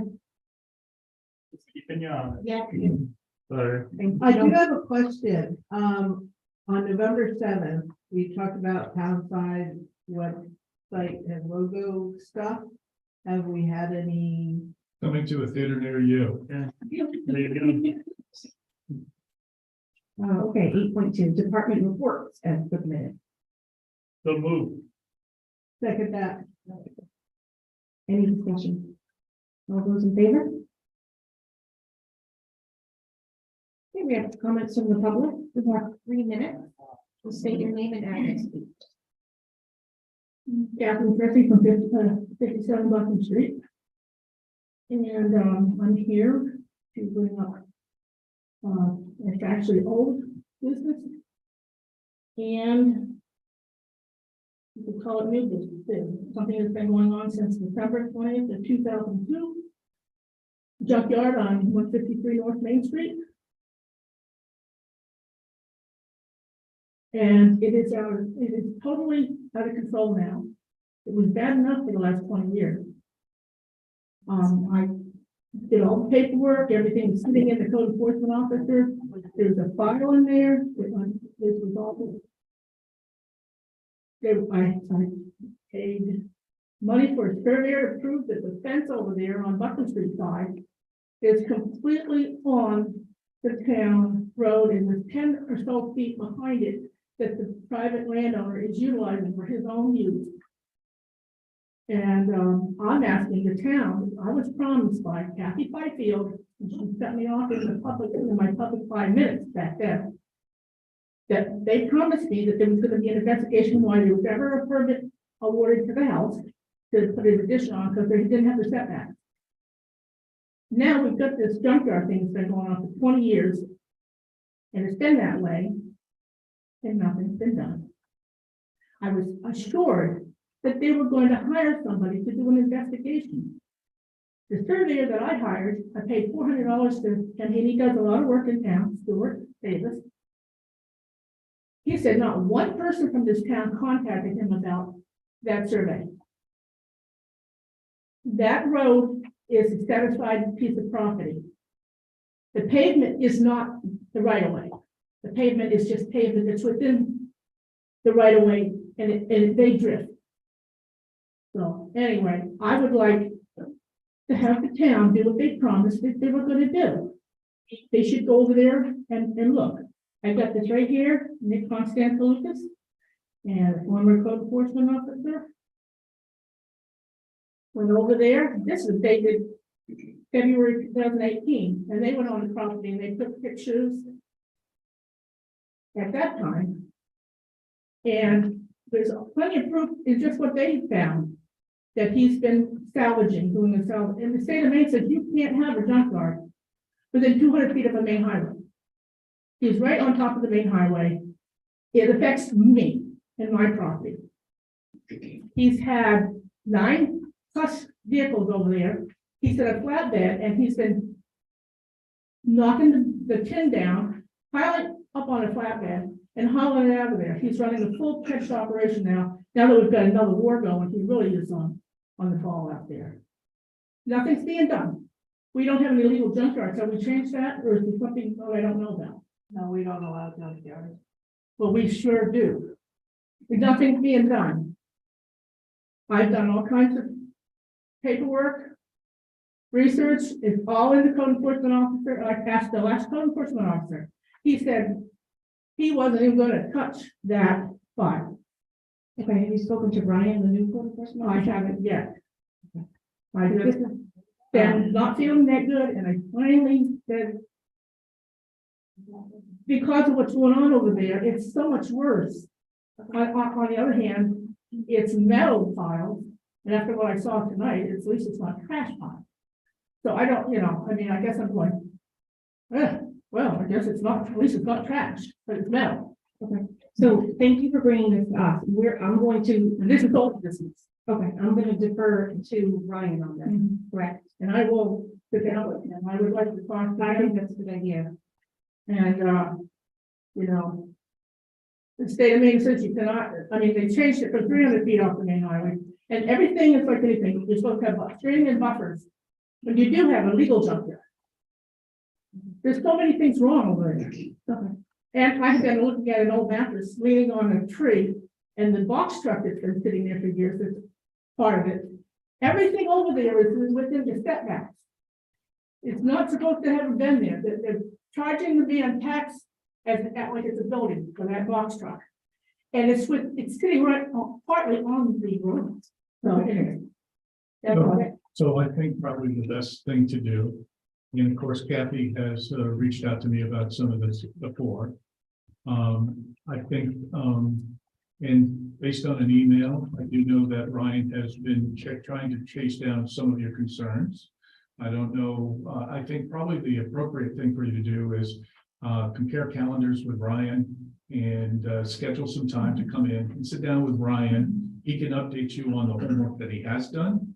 And if you have questions that he hasn't heard before, he can start a process. Yeah, well, we've had processes started and they just go, But also too, you do have to allow for the fact that the opportunity may be what you don't want to hear. So you need I to. don't get that. I mean, 20 years of a junkyard that don't belong there. So what, I'm just saying Yeah. that you may have a point, you may not have a point. But if you sit down with Ryan, he's pretty sharp. I think you saw here tonight. Yeah. He'll sit down with you and at least go through the information. He's not shy. He'll do some investigating and see where it goes. Yeah, well, that surveyor said that all they had to do is put a tape measure on the fence over there, the light that. So, and it could be, again, something that,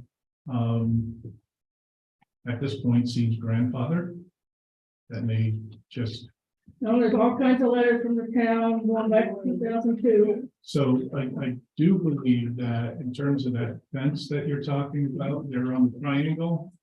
Is that the one? Yeah, that blockade thing, it's Okay. that ugly thing. Because I'm still the new kid in town, really. So- That one actually is growing on me compared to the junk.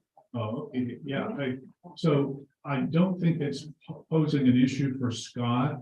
So I don't think that particular fence, is Well, I don't wanna argue with you see, guys, but the fence, no person, citizen of any community has a right to commandeer property that is public.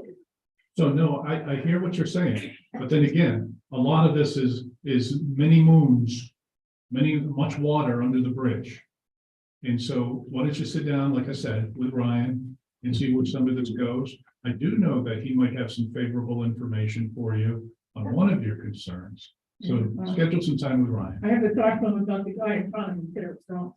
Anyway, thank you. Thank you. He's got his card for you there. Hey, is there any more comments from the public? If not, we'll close that. We'll move on to the council discussion topic. I've got a comment to make. Please do. This is for the Public Works Department. Thank you, gentlemen, for decorating our square. It looks good.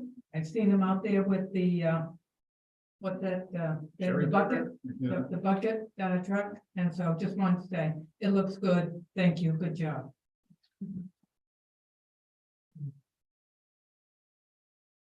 There's no other topics. We'll give it over to Vic for his town manager report. All right, I tend to be a little long-winded, but I'll try to be a little tighter here tonight. Okay. All right. LED streetlight update. So there's some last second paperwork that I had to shuffle around from Realterm to CMP. And once CMP, they have that paperwork now, so Realterm will be sitting down sometime soon. And working with CMP for the final steps of which I've already said to you. IT server update, Ms. Paula. So I sat down with our IT people, Advanced Microsystems, and Ryan. I think it was last week. It all blurs. I have an overriding goal. We don't have a Trio on our server, like a lot of towns do, because we have Trio Web.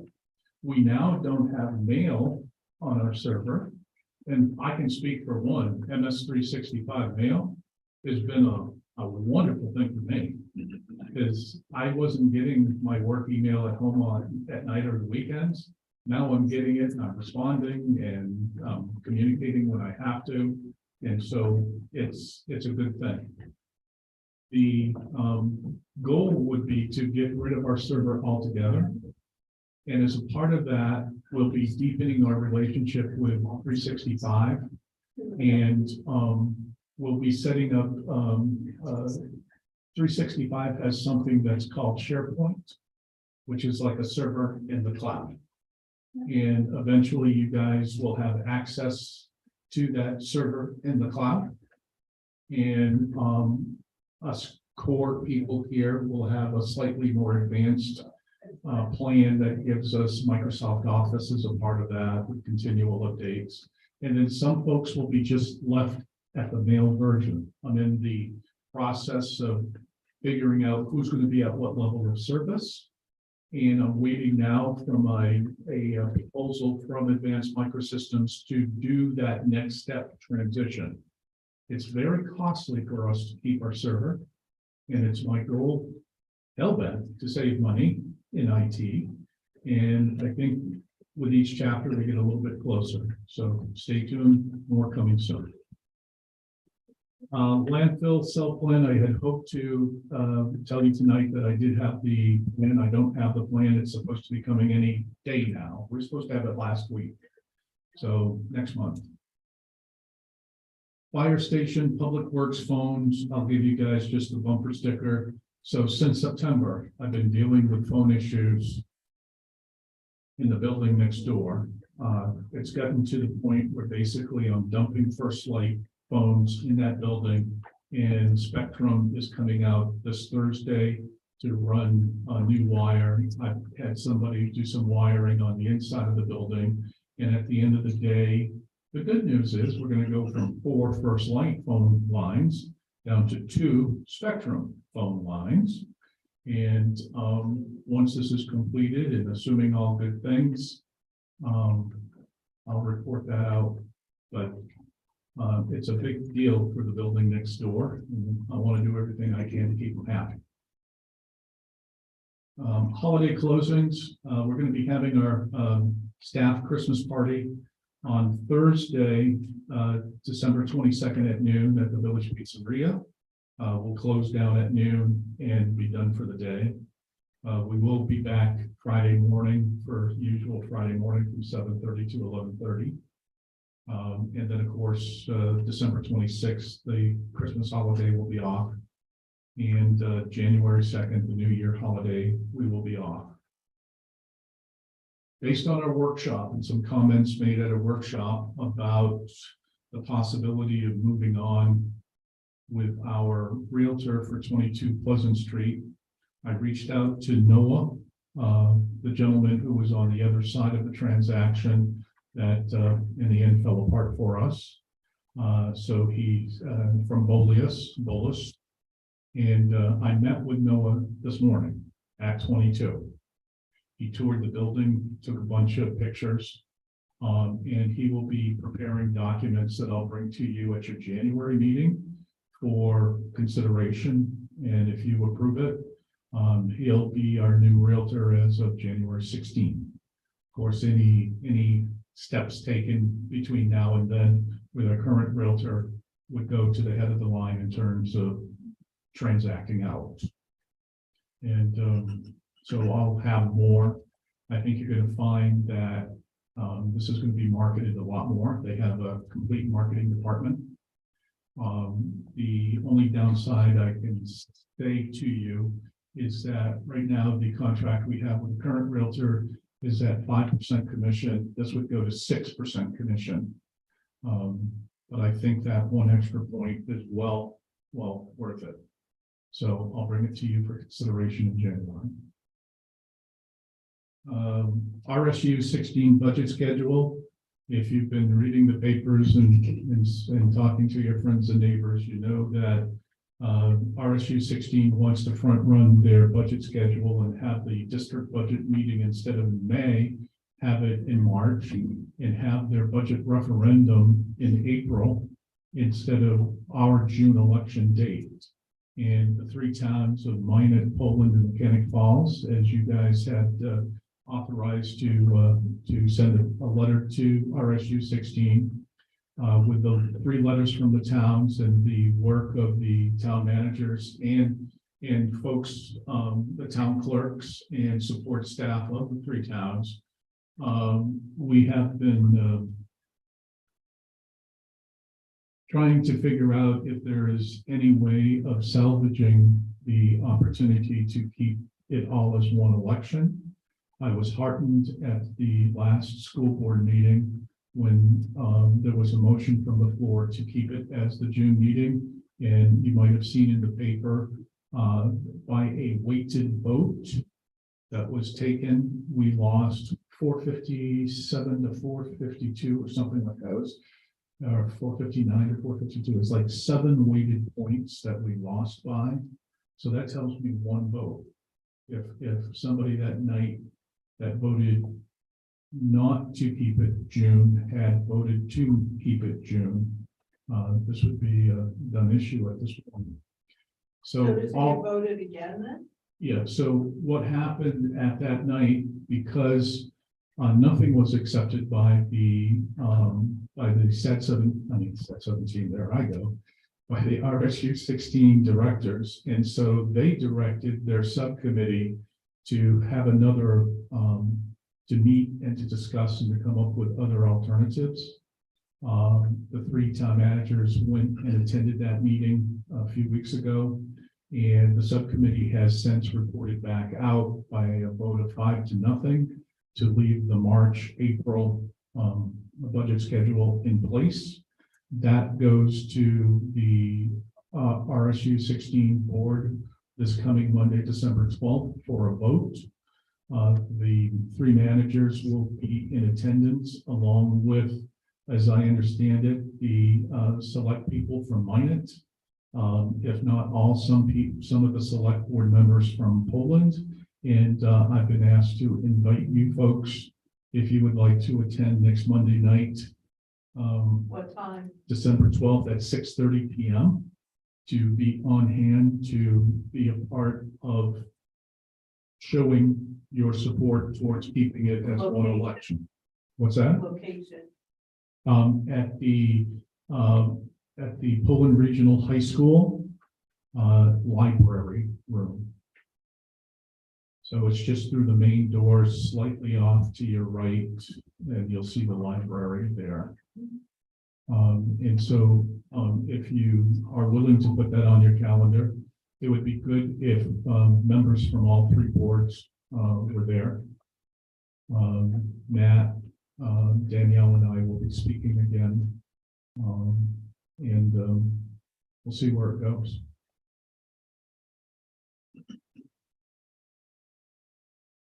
So because no subject is a total island unto itself, a little later on tonight, we're going to be talking about this community resiliency grant program. And as a part of that, I had to fill out a bunch of paperwork, of which I'll explain later.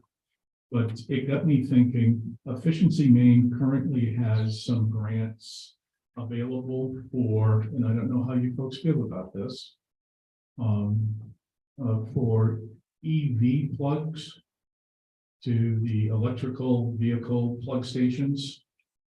So if the town has an interest, you guys can, through January 17th, I think it is, file an application with the Efficiency Maine, and you can get up to $9,000, depending upon how you do this, up to $9,000 per plug.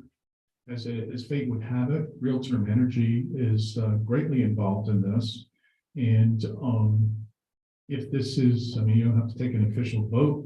If you all say, no way, then I won't chase it. But if there is a general interest from the council, I'll reach out to Real Term Energy and see if I can start an application process. And this does tie in with a little of what's coming later. So I don't know what to tell you. I'm just reporting the news. So where would these stations be? That's right. And would they be payer use to pay, or would we be footing the electric bill? So again, Yeah, I don't know. but that would I have a do lot to know- do with what I So want to do. many moons ago, I addressed this, I had this issue in Paris. And there are a lot of people who feel differently on the issue. I will say that this whole resiliency grant stuff is it has to do a lot with climate change and all of that. And they want you to, when you sign the resolution, basically, you're taking an oath that the world is going to be destroyed in 35 seconds and you need to fix it now. And that's what all this grant stuff is. And so I, of course, exaggerate. But it did get me thinking that, you know, and I did have a conversation with Jeff. Moving forward, it doesn't sound unreasonable for the town to at least consider EV vehicles moving forward. So if we had electric police cruisers, they could obviously Use it. be the beneficiary of having those plugs, right? And so, like I said, nothing is an island into itself. But if we don't stay in this, at some point, it's decided not to stay in this building and go somewhere else. Then you got, Well, who's saying that we you got two plugs out here somewhere probably that may or may not, I don't know. I mean, that's right? I mean, it all ties together. And so let me do the grant stuff in a little bit, and then you guys can kind of give me your tea leaf reading, okay?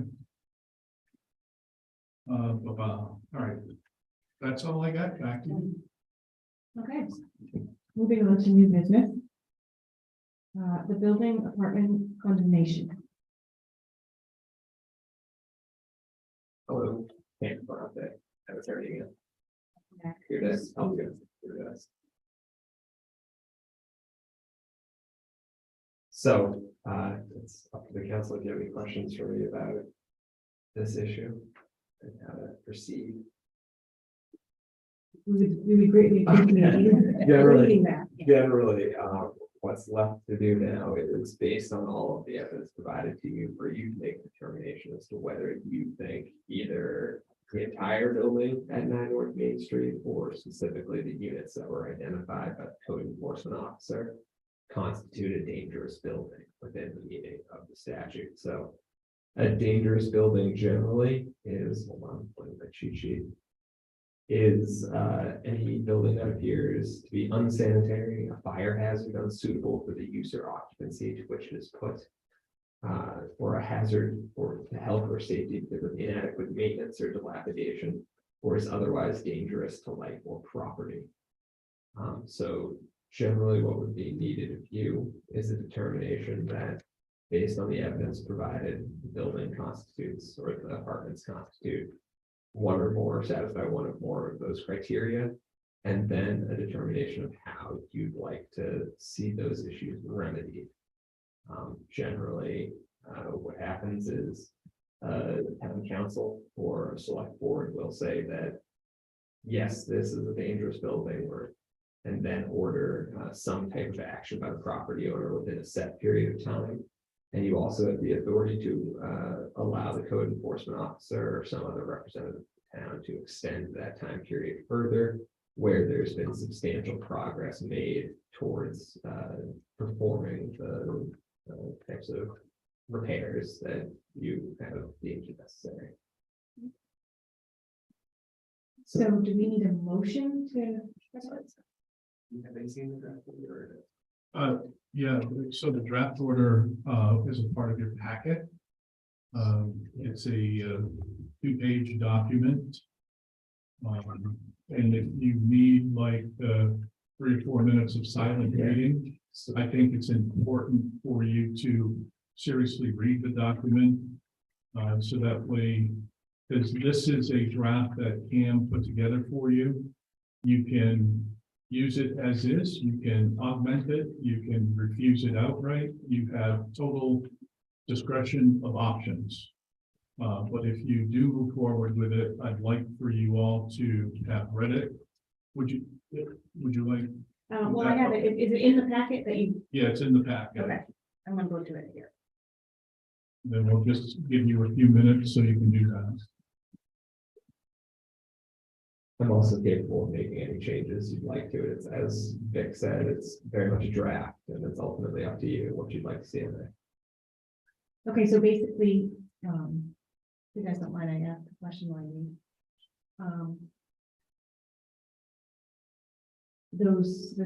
specifically the two apartments that we saw the most in, that we know there's no longer tenants in.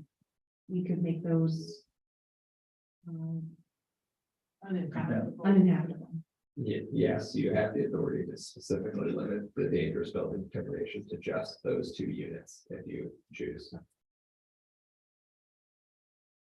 Ryan. I just need a quick clarification on the units that we're talking about. I know, but we saw the pictures. The one with the wall that's with the windows that are bad, that's one of the 2 that we're talking about, correct? Yeah, that's apartment 3, and in that Okay. one, there's also the mold on the floor. Right. We saw a lot of pictures and some were of the 2 and some were of close to. I just wanted to, in my mind, make sure I was looking at Yeah, or and- thinking the right ones. Apartment 6, the tenant spoke earlier is, a former tenant, I should say, that's the one with the mold in the kitchen ceiling that spread to the living room. Yes, that was tremendous. And the floor that's sagging, That's also, unit number 6. can we modify this to state that she has to have a structural engineer's report to us by a certain amount of time? Yes, the council can require any type of remedy that you deem necessary to address those issues. So if you want to see the structural engineer come in and look at it, that can be incorporated as part of the order.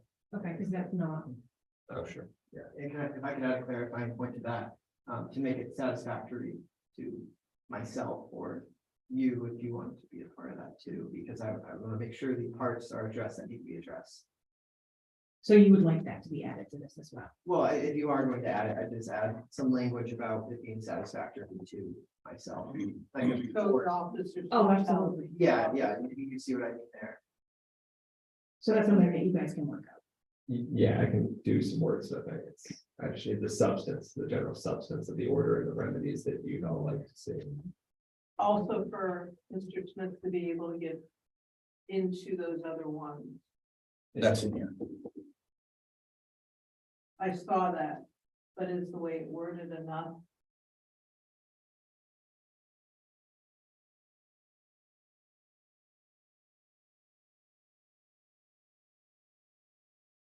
Well, I suppose it depends on what I ultimately like to see. The way it's worded right now is shall further complete inspection of the apartments and the remainder of the building. Within 15 days of the order. Within 15 days to verify compliance with this order. Seems good to me. 15 days. Well, I mean, Like a long I know, but again, you have to give them due notice and Yeah. we have had a professional just help draft this up. Brian, the egress, the stairs that fell down. Is that an egress for other apartments besides the 2 that? 3, right? Apartment 6, I don't think that's apartment 6's egress. I do believe it's apartment 3's egress, and then I think apartment 1 and 2, if I'm remembering correctly. That's their emergency. That's their second means of egress, yes. So I will just say with respect to the 15 days, that's ultimately probably the shortest deadline I would give within this type of order, simply because as a municipal order, it is subject to appeal within a 30-day period. Okay. And a municipality can be held liable if it's you wrongly condemn a building. So that's something for you to weigh. However, I think in this instance, 15 days would be reasonable.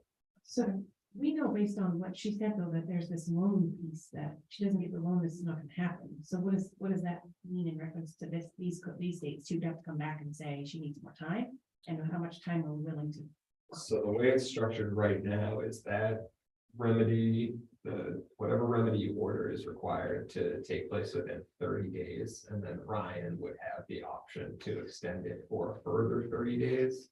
If substantial progress is being made, say she comes back and says, I have now received the loan and here's my, purchase order for the materials for repair of the roof of the apartments or something like that.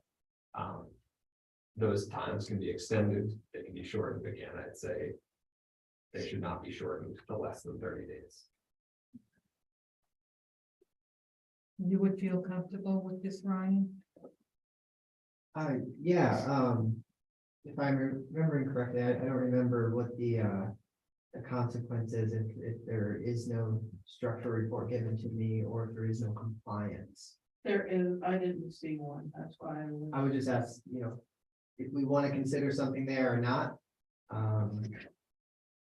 So generally, the remedy that's available where there's a failure to comply is that the municipality can go in and do the work themselves, itself.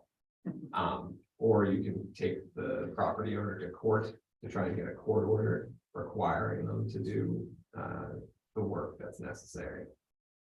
Ultimately, if the municipality does it itself, it can attempt to recover the cost through a special tax assessment process and, a subsequent lien, something like that. Either that, or we just come back and reconsider further action. I don't know how this process normally goes, but at some point, my fine schedule has not worked. So we're up to $100 a day, so it's going on for a couple of months. People still have water coming into their apartments, et cetera, et cetera. So I just, that's just, I'm looking down the road to the ifs. If it doesn't happen, if I don't have the report, if there is no loan, what's the next step after that? And I don't know if that even has to have an answer tonight. It's just something But with comes to mind. the way this is written, those 2 apartments would be condemned, correct? The way this is written. The way it's currently written, I believe the apartments would be Declared to be a dangerous building. dangerous, and then. And then have until the repairs are happened. What, Yeah, until it's remediated and I inspect it. what if Brian? So they need occupancy at this point. Yeah, what if Brian goes in? We say they need to be, all the apartments need to be inspected. And he finds other apartments that are should be not inhabited. Well, at that point, Does he have to come back to us? well, there are several options. As the local public health officer, he'd be able to placard those apartments basically immediately to say that they're not suitable for human habitation. And then subsequently, he could bring it here for another dangerous building order, or it could be just cited as a code violation and fines could accrue. But in the meantime, those units wouldn't be available for occupancy. So it doesn't tie his hands when he goes in. It does not. There's still a number of options left. That's my one Yeah. concern, is we don't tie his hands. Right, so do you need a motion then? We need a motion to accept this draft with addition. So I'd like to just run through the remedies and the requirements that are listed in here to make sure that everyone's on the same page. And this is actually what the council would like to see happen. Okay. So. Sorry, so as it's written, this would find that simply the apartments, just units 3 and 6, constitute a dangerous building. And they're unfit for human habitation. This is based on the fact that they're unsanitary due to the presence of mold and therefore constitute a health or safety hazard and are also in a state of dilapidation because of the missing elements and the lack of smoke detectors and functions of fire safety systems. So there would be the dangerous building determination and that they'd be unfit for human habitation and must be vacated within 30 days of the date of the order. And that Ryan has to be allowed to go in and inspect the remainder of the building as well as the additional units within 15 days of the date of the order. And that there's only one option for a single 60 or a single 30-day extension. So I think there's some elements there that you've referenced that aren't really included in the draft order, but I'm happy to incorporate them and provide you with an updated order. That would make me feel more comfortable. I understand there's still some things left on the agenda, so I can do that. But I just need to know from you exactly what you'd like to see in terms of remedies. There's a structural engineer assessment Yes. within a certain time period. Yes. Does the council have an opinion with respect to how quickly they'd like to see that, or Well, Brian? can I just ask Dick, when you called, what is it? The ones who inspected this building? Right, when you called them, how long before they were able to? It was from soup to nuts, from me reaching out, scheduling, them doing it, and then doing the report and us receiving it, was close to 90 days. Okay, but. And that wasn't structural. I'd be willing to bet right on that paper, if I remember right, it will say, this is not a structural. Like, Yeah. this is just looking at the outside. Right. Yeah, well, what I had done on this building was just like a home inspector, right? You know, if we want structural, or if we're gonna demand that she gets structural, it'll be a more in-depth and costly affair. But I think that but you could at least have paper that she's in contract with somebody within a shorter period of time, right? Like, they may not be able to produce that paper in a short period of time, but if she's in contract, paid receipt that she's paid them to do the survey.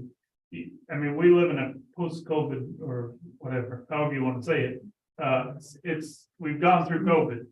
And like, things don't happen fast and nothing happens. Correct, but she's also still, she has to remediate the mold and those sort of things, so Right. there's multiple issues here. So Right. we, You can set separate deadlines. Right, for this. that's what I'm saying. Like, I think that the deadline for that should be in that she's in a contract with somebody to do it.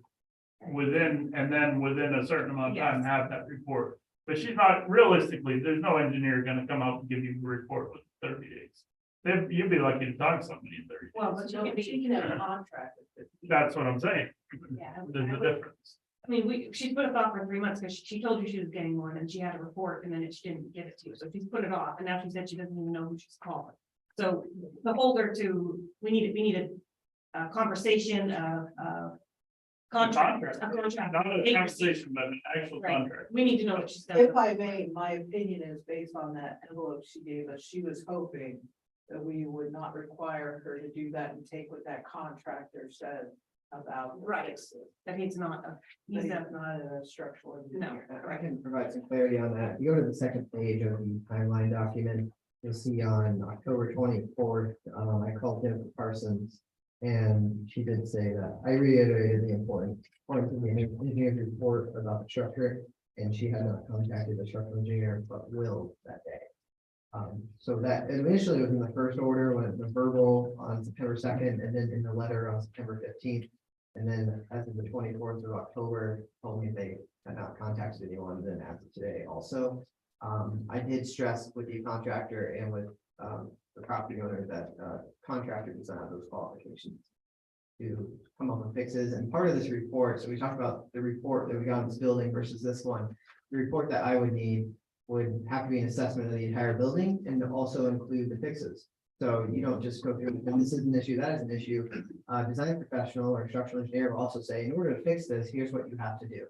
Right. And they're gonna give me the guidelines and the prescriptive requirements on, here's the fix for it, so I don't have to do guesswork and say, well, if you did this size of beam, I think this could fix it. You know, we're gonna actually have someone, and then I inspect the work through a building permit where I say, does this match up with what your engineer told you to do? So that's the differences between the I'd report. rather have it say engineer than design professional. Yeah, there's. Because if it's actually can design, Sure. I can design just about anything. I can get on my computer and design something. but Okay. I actually have a why don't we do, say, 30 days with a contract and a paid receipt of a structural engineer or something? I mean, they'll write a note, we're gonna work with her, or we can't get to her just next month, right? Yeah, so my one experience here doing this, we paid the dude, he wanted to be paid the day that he did the inspection.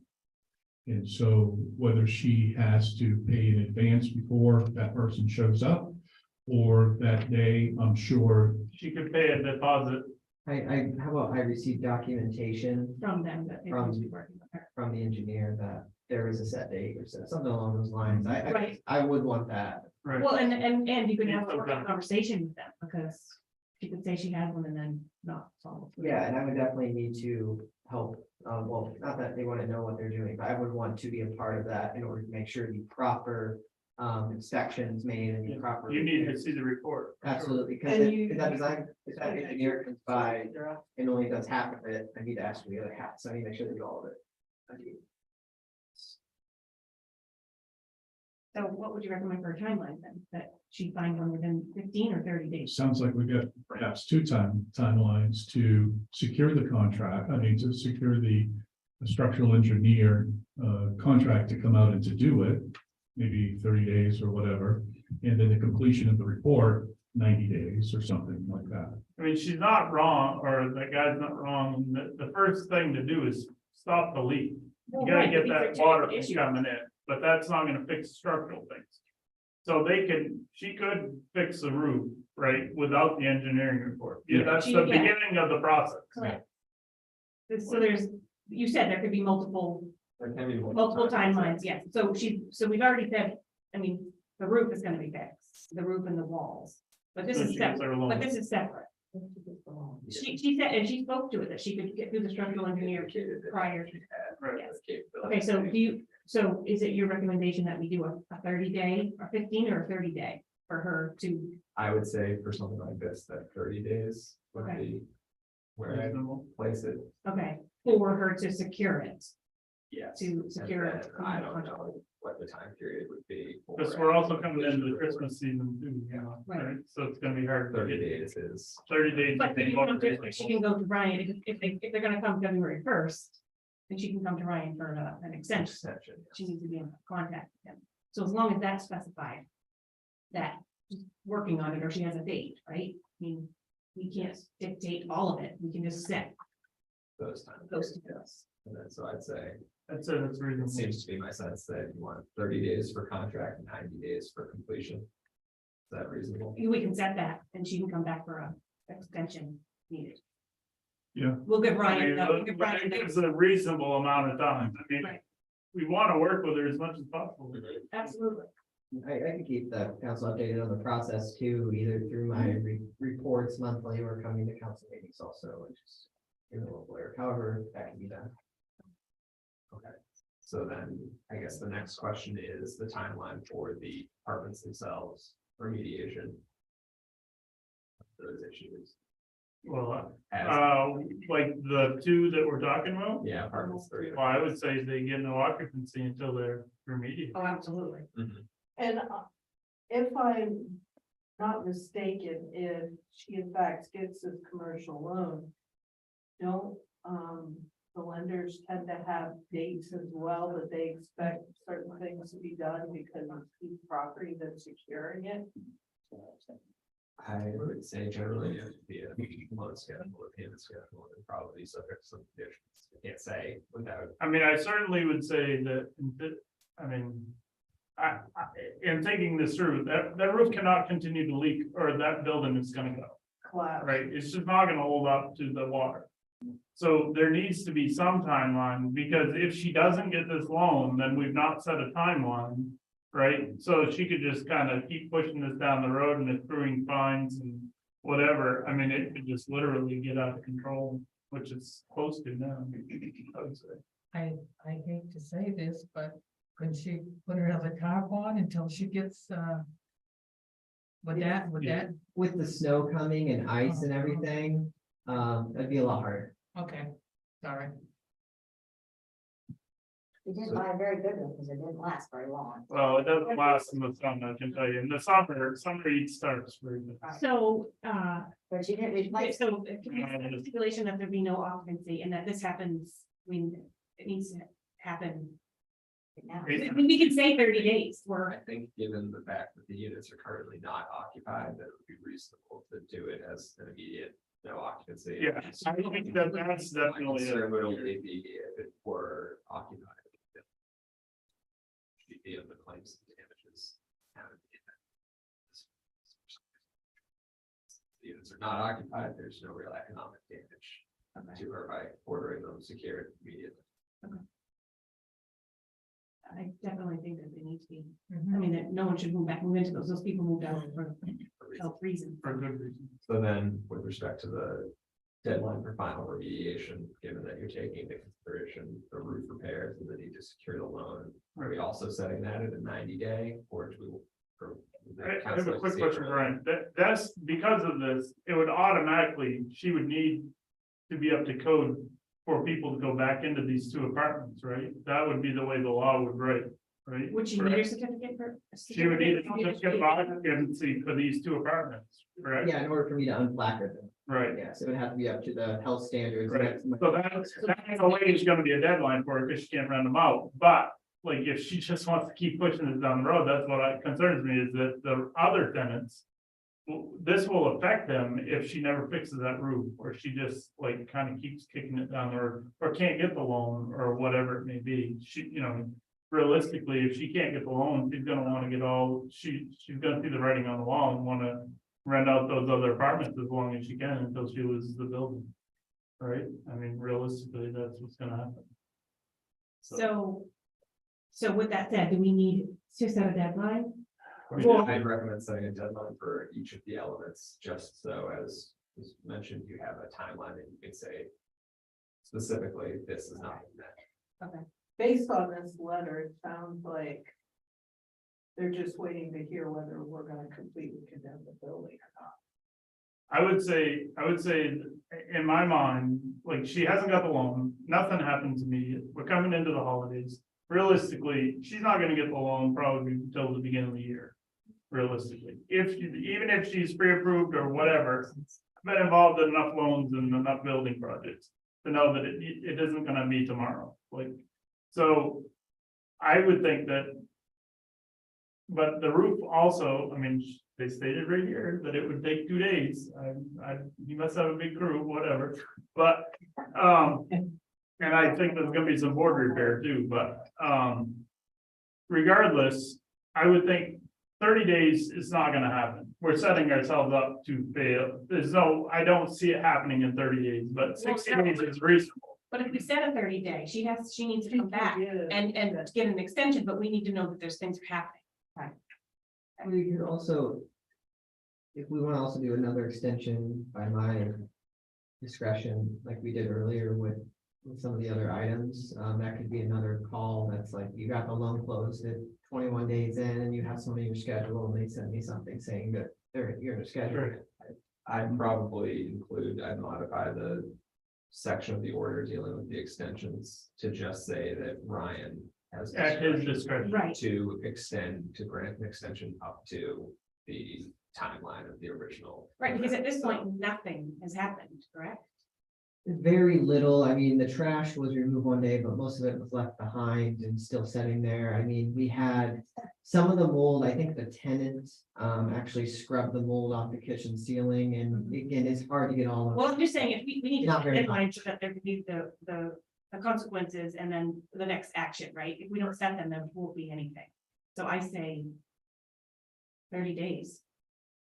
30 days with potential for an extension. Yeah. At his- At his discretion. /health officer. But I think we need to be following up more rather than less, because we're not seeing anything happen.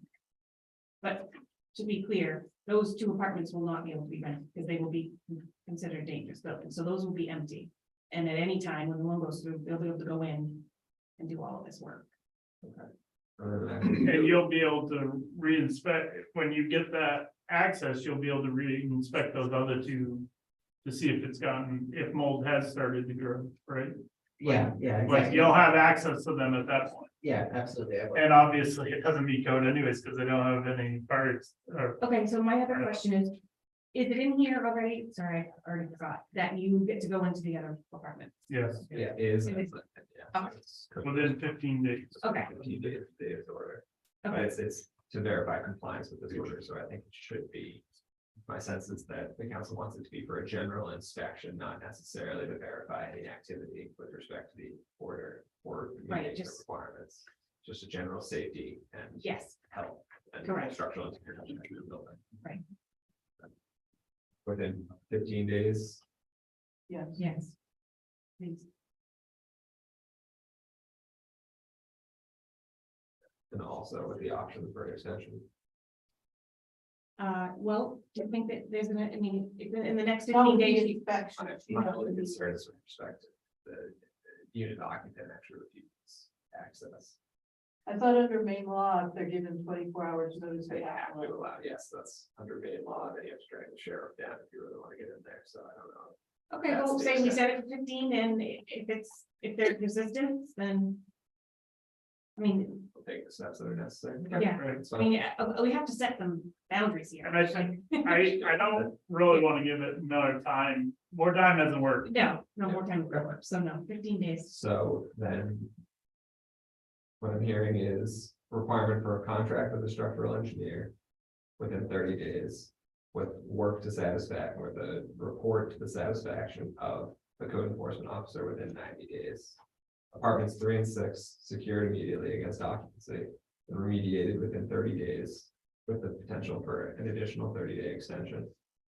And then inspection of the entire building as well as other units within 15 days with no opportunity for an extension. Okay. So would the council like to vote on this order with those amendments incorporated, or would you like to sit in the back and quickly type up a revised draft for you to review? I can say it, Janice, if you want. So moved. So He asked the question. Yeah, I think you can, I think, there are two options. yes, with the, or, yeah, whatever, somebody else do it. well, with the, you're saying With the amendment. you want us to, can we? I would do it we with can like the. that. We can do it now. with the- Adding with those additions. I make a motion that we accept with the amendments what is drawn up by. I make a motion that we accept with the amendments the document that's drawn up by the town attorney. I'll second that. Any discussion? To include, To declare, yes. so moved. See, you'll come around. Let the professionals do what they do. Okay, so do you want So to? you want me to phrase the Yes, whole yes, thing? yes. Okay, my recommended motion would be that the town council move to adopt the draft order with the discussed amendments to declare apartments 3 and 6 of the building located at 9 North Main Street in Mechanic Falls to be a dangerous building within the meaning of 17 MRSA 2851. This is when you say so moved. So moved. Oh, go ahead, Sonny. Second. There you go. Any discussion? All those in favor? Okay, now who signs that? Do you sign that? It just needs to be attested by the clerk. Okay, perfect. So I'll That's- sign that, then it would be attested by the clerk, recorded with the registry of deeds. We can go from there. Okay. Thank you very much, both of you. Thank you. Thank you so much. Now, do they get delivered by the sheriff the same way the other ones were for this meeting, or is that certified? Be served. Sure. The unit owners and property. Just by statute.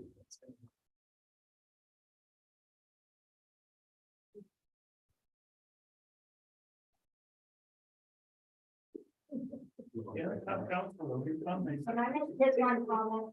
I like our new lawyer. Very much. Not a new one, the same one. And- I'm not saying one needs to come. I mean, that's what I'm saying. Water Department 2023 budget. Make a motion that we accept the budget as presented. I second that. Any discussion? All those in favor? Happy holidays, guys. Thank you so much for all your I work wanted on to it. give you more money, just so, and that's a lot coming from me. Yes, it is. And we need to set a community workshop date. Community All right. So as a part of your packet, when we discussed this last about trying to work with the Community Resilience Partnership to get grants to, let's say, improve this building up to $50,000 in grants. I told you there's a lot of hoop jumping that we were going to need to do. And the first thing that you guys needed to do was to accept a resolution.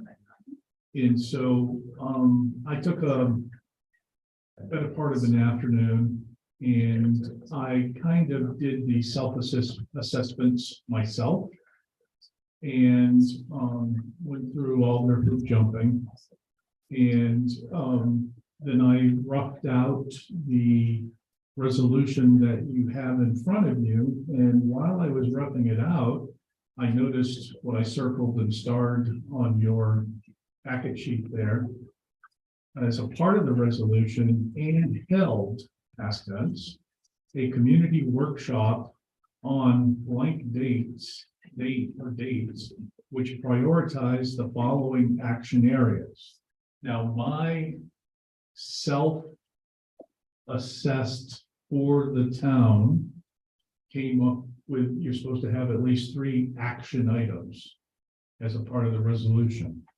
I put create better town building energy efficiency, which would be AKA insulation, all that good stuff, heat pumps. Convert to better fuel efficient vehicles. And which I think we would just organically do over time. A vehicle, meaning all town vehicles? Yeah, but mostly, it would Not the be, plow truck by the sound of it. yeah. Or something that's not enough. Yeah, I really think the front line of this would be FEMA cruisers.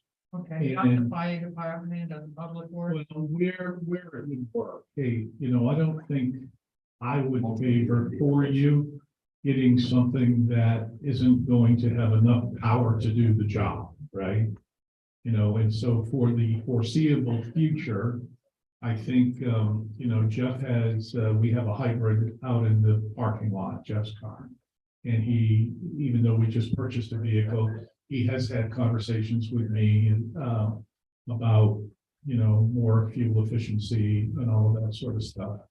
And I did chat with him as a part of this process about fuel efficient vehicles, like I said, electric chargers and all of that. And he said for the first time that the big manufacturers are coming out with my phrase, police grade EV vehicles. And for me, regardless of where we all fit on the spectrum, if we want to apply for these grants, and these grants are heavily in living in the world of climate change and what we can do to make the world better. So we have to fill this stuff out and basically feeding them what they want to hear. And as a part of this process, do what we think is best for us. And certainly better heating, better insulation in this building would go to all of that. The better fuel efficient vehicles, it's kind of obtusely worded. What does that mean? Better efficient vehicles? Could be debated, right?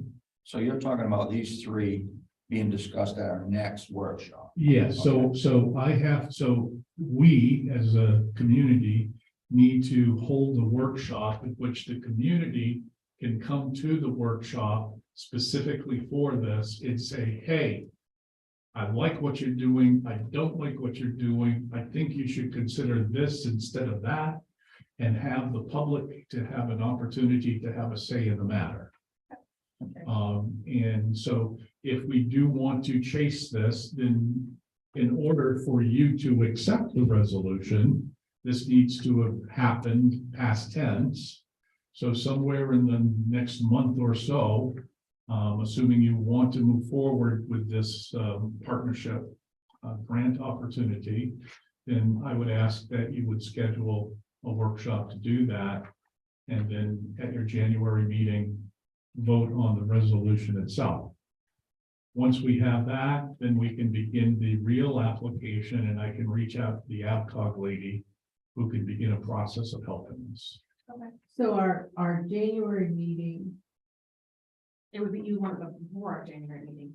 Yeah, and it can be, anytime. It doesn't have to be, if you want to make it like at 5 PM or 6 PM, it doesn't have to be 6:30 or 7.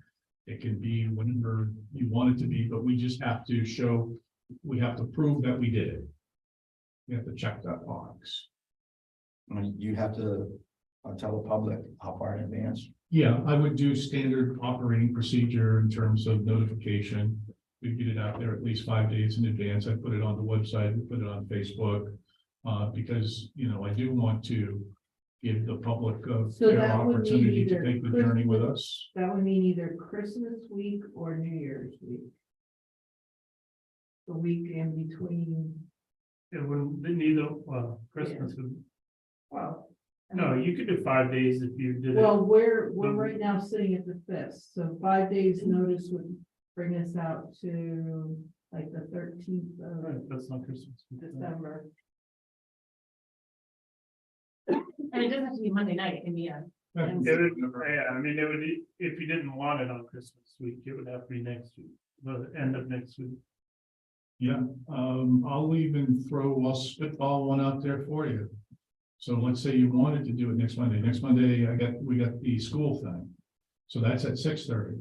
So if you wanted to hold a workshop here at 5 or 5:30, you can hold the workshop, and then those that want to go to the board meeting could do that. Or you guys can schedule on a different night. Do you see that? Yeah, I know it's the holidays. Well, I'm also concerned about a 5 o'clock or 5:30 meeting, getting the public here. Yeah, I mean, a 6 o'clock is, I mean, better than 5 or 5:30, just because. I mean, I would hope that some of the community. 2 PM would work perfect for me. Yeah, you're right. You can get a lot of opinions. what about Or not. Thursday, the 15th at 6 or 6:30? That's still 6 o'clock. Yeah, 6 would be better. Okay, so the 13th, 15th. oh, 15th. 12:15. 6 PM.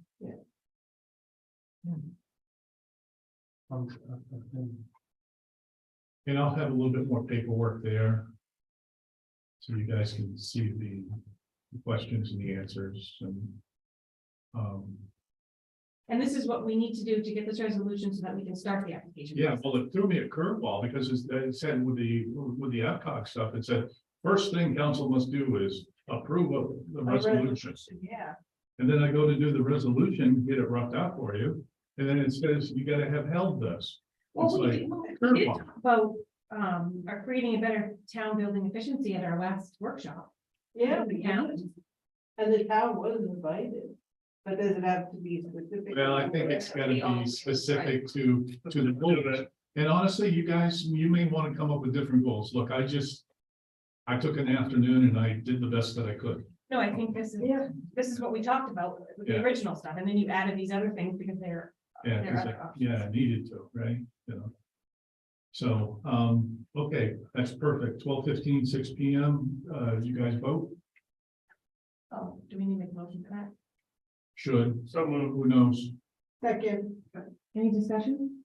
All those in favor of the 12:15 meeting? Thank you.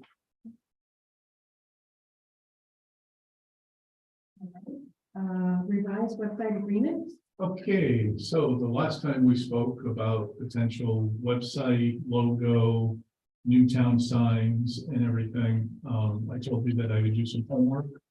I was working with a vendor. So first, the logo, so I met with Vanessa Harlow. She has agreed to create a new logo for us for consideration. The cost is going to be somewhere between $100 and $200 by the time she's all said and done. So in the world of logo creating, pretty affordable stuff. So I met with her, so she's going to be working on some creative for us. Regardless, in the end, if we use what she comes up with or not, we at least have something on our current website, the script stuff that we could use. Now, it leads me to this, to our current vendor for our website is GovOffice. GovOffice a year ago, when I first started looking at this, gave me a proposal.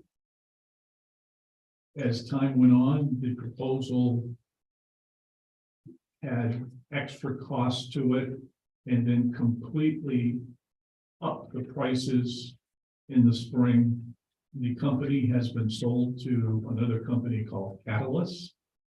And based on their proposals, it was far more expensive than the original proposal. So obviously, I was looking to move on.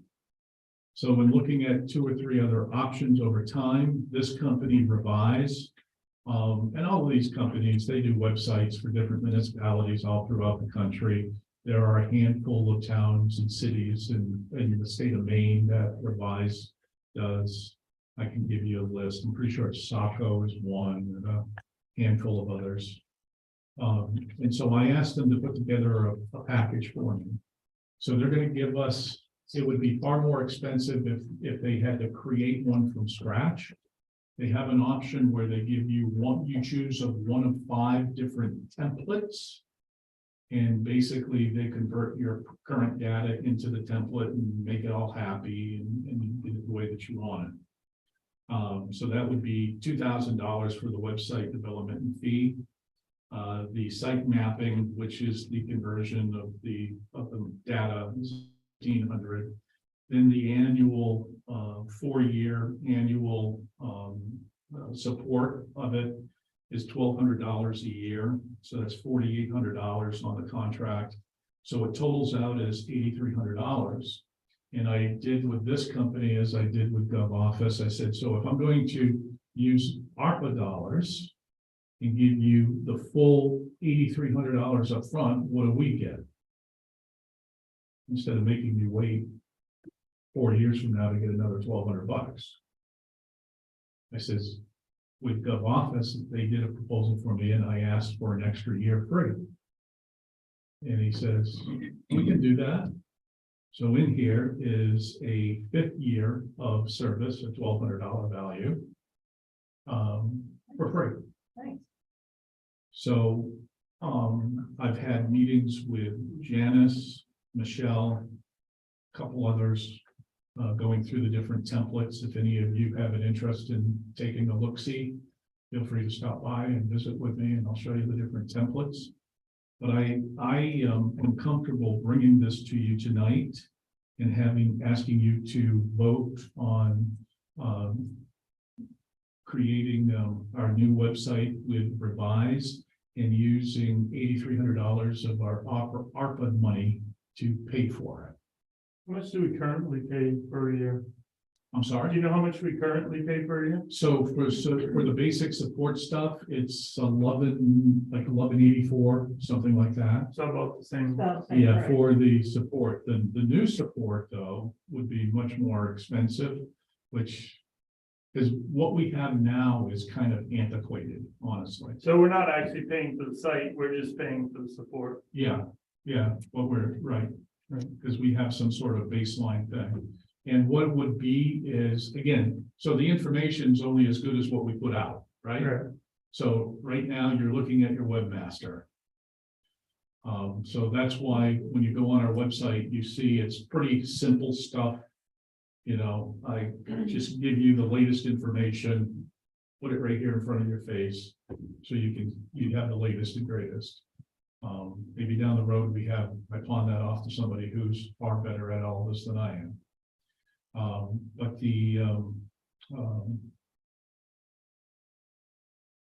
I lost my thought. I'm old, I lost my thought. But at This any would be rate, better support. yeah, so, so for me, the $8,300, and if you look at it this way, if we didn't do this and we just stayed with GovOffice, over the next 5 years, at the call it $1,200, you're gonna spend about $6,000 anyways. And for another $2,300, you get to bring your website into the 21st century. And you get an extra year for it. Okay, well, we would entertain a motion to do this. Include any and all updates during the 5 years. So that's what the $1,200 is for. It's for tech support. But as far as like updating the data and everything, that's on us. But there's training in here for him. Yeah, and then most of these companies are pretty good with the training stuff, if you got time. They're gonna just do the initial stuff first. transferring. Yeah.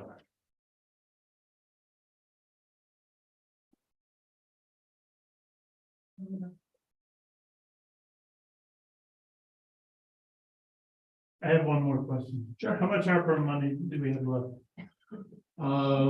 That's I think the figure is 183,000, out of, do you remember how much was it? 330 something. And I am going to be bringing to you, because now we're a little deeper into the calendar on all this stuff. I am going to be bringing to you 3 or 4 more ideas on how to use pretty much the rest of it. I'm not ready to have that conversation with you tonight. I need to get a couple of price quotes on a couple of different things. But over the next few months, because I don't want to wait to the last second either. I said, let's slow play this ARPA stuff. And I think that was the wise thing to do, but I don't want to be so late in the ballgame. Right. Well, I would think the water main would be. We don't usually lose it. If we don't use it by 2026. So we got still plenty of runway.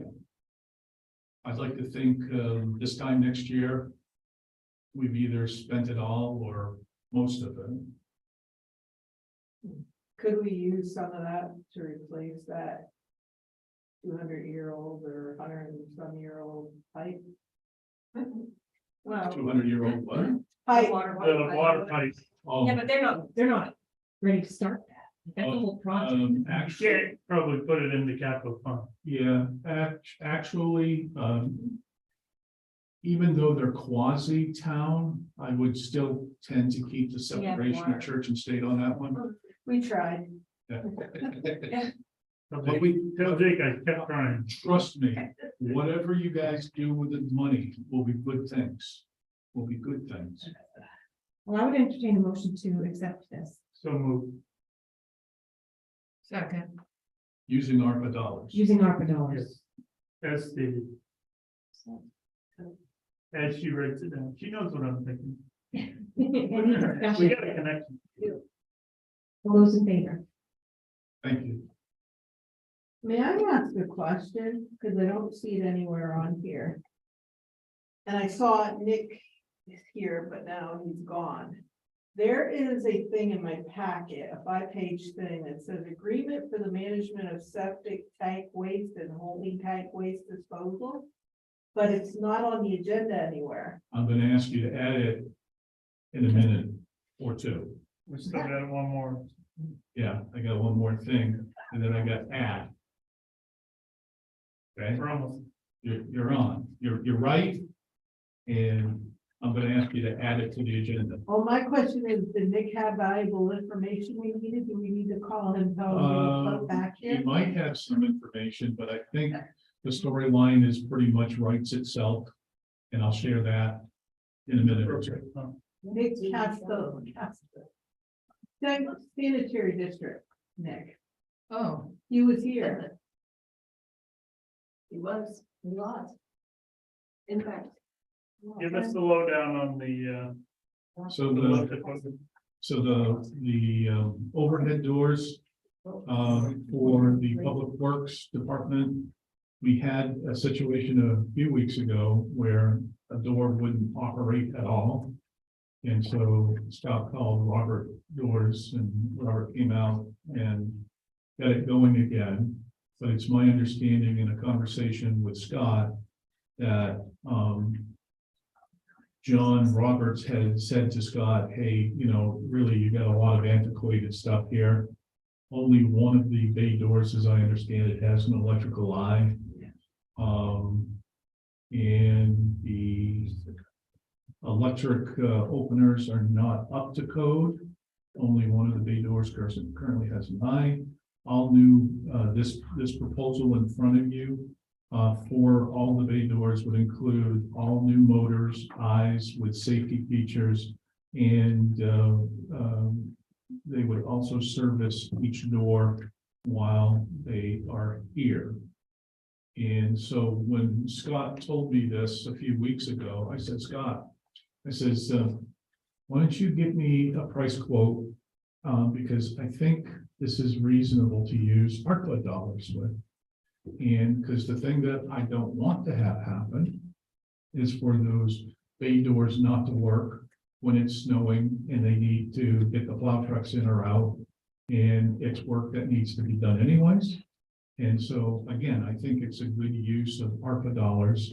And so you have a quote here on that one sheet for 5 12-foot units with the transmitters installed for $8,000. And I would ask that you make a motion using ARPA dollars. I make a motion that we accept the proposal from Roberts Overhead Door Company for $8,000 and the monies to be utilized are ARPA dollars. I second that motion. Any discussion? All those in favor? Thank you. And So now- when you say they're out of compliance, that means like OSHA compliance? Well, so If they don't have the safety equipment on there. because I'm not an expert in all this stuff, I called Scott this afternoon, swear to God. I called Scott this afternoon. Hey, you want to tell me again? Want to educate the uneducated as to this. So we went through and I took my notes. Certainly, if you catch up with Scott, I'm sure he'd be more than willing to show you exactly what he's talking about. But the thing is that it is a little scary that, you know, the door just stopped working, you know. Well, every door should have a manual override where you can open it manually. Yeah, and again, I'm not smart I enough mean, to tell you that. Yeah. But regardless, so the big heavy doors, it would Right. be fun to do, but, and they're kind of weighted, I understand all that, but like. They can, cause like, same thing with the fire department. I've had to pull the release to get a fire truck out before. And I have my You own have no, personal, like, you're supposed to have electrical backup and all that, things don't always work the way they're supposed to. But regardless, they need to work. so thank you. Okay, so you now you need to suspend Yeah. our order and add this. Right, to add an agenda to the item an item to the agenda 13.6, Lewiston Auburn Water Pollution Control Authority. She's. I make a motion that we suspend Robert's rules and order 13.6, an agreement for the management of septic tank waste and holding tank waste disposal between the town of Mechanic Falls and Lewiston Auburn Water Pollution Control Authority. Gold star. I second that motion. Any discussion? All those in favor? Thank you. So now the issue. So this, you want to talk about a curveball? So I got an email sent to me the other day from a gentleman with this entity saying it's time to renew our 5-year contract. Apparently, the town pays them $250 a year. And we have every year since Lisa's been here. And so I went to Lisa and I went on the Maine state statutes. And I pulled down our Maine state statutes, because this is all brand new to me. I've never heard of this. So essentially, for any waste in the town that is not on our sanitary district pipeline, when it gets pumped by someone's truck or something, apparently they take it to this entity that we have an agreement with. And this entity disposes of the disposables. And don't ask me to sit here and give you, chapter and verse. You essentially can't get pumped by a company that you'll take it there. What's that? Oh. When I pay a guy to come pump my septic, I'm paying him to get rid of it. Yeah, well, according to state statutes, each municipality shall provide solid waste disposal services for domestic and commercial solid You're not waste. paying him to get rid of it, you're paying for the service of him pumping it. Pumping it out into his truck and hauling it away for you. And That's, each that's the reality. Yeah, I mean, yes, you are But this- paying a fee, but Just the town of Mechanic Falls saying that they're paying, well, I mean, $250 is nothing, it's like a license. yes, that's A permit Yeah. that those people like GA Downing or those other people who pump your tanks can do it there. So what do they go, when they go, do they say this is coming from the town of Mechanic Falls? I don't know. I genuinely don't know. But they have the disposal, you know, GA Downing, he has a charge to pump your tank and then he has a disposal charge. Well, yes, but this is just. This is just an agreement, yeah, this is an agreement so that they can. They If we didn't can- have the They agreement, can't dispose of it at this point. right, I would assume that we have some kind of agreement with Maine Waste Management too. Yeah. So we do. We do. Same thing, Yeah, same that's, thing. yeah, yeah. You still have to pay Waste Management, but you get to go there, So apparently the fee has been $250 for a very long right? time. And you're gonna. I had him redo the contract because it said 5 years. And our town charter says that we can only do agreement up to 3 years. And so you see his kind of handwritten smithing on it for 3 years. He said he would make note 3 years from now to reach out again. And so for a big time curveball for me, now to you, I'm asking for your mercy. I make a And motion approve that this. we accept the agreement for the septic tank waste and holding tank waste disposal between the town of Mechanic Falls and Lewiston Auburn Water Pollution Control Authority with the amendment of from 5 years to 3 years for the length of contract. I second that motion. Okay, is it still the same fee? Yes. It's still, Okay, okay, yeah. Yeah, Per just year. making sure, I thought Per year, okay. your big curveball was. So my discussion topic would be, what budget line is it in? It must be in a budget line. Well, yeah, because I'm paying it anyways. I'm sure it's under contracted services Okay. in one of It's not like they the, come up But with we- probably the municipal complex. But I have to ask Lisa. This is like renewing a liquor license, just has to be done. Okay. Well, if there's no I'll make a discussion. motion. No, She did, she did. No, I know. Oh, We already- I- Yeah, we voted on it, I'm gonna make a motion to adjourn. And you I don't think you voted. didn't vote on We it. didn't vote on it? No. We voted on it. No. That's why I was saying, if there's no more discussion, All those in favor? let's get away. I made the motion because we were experts. No, I already did. Meeting adjourned. Red Lord. That. These guys have to slide. Here, here. I think what they're.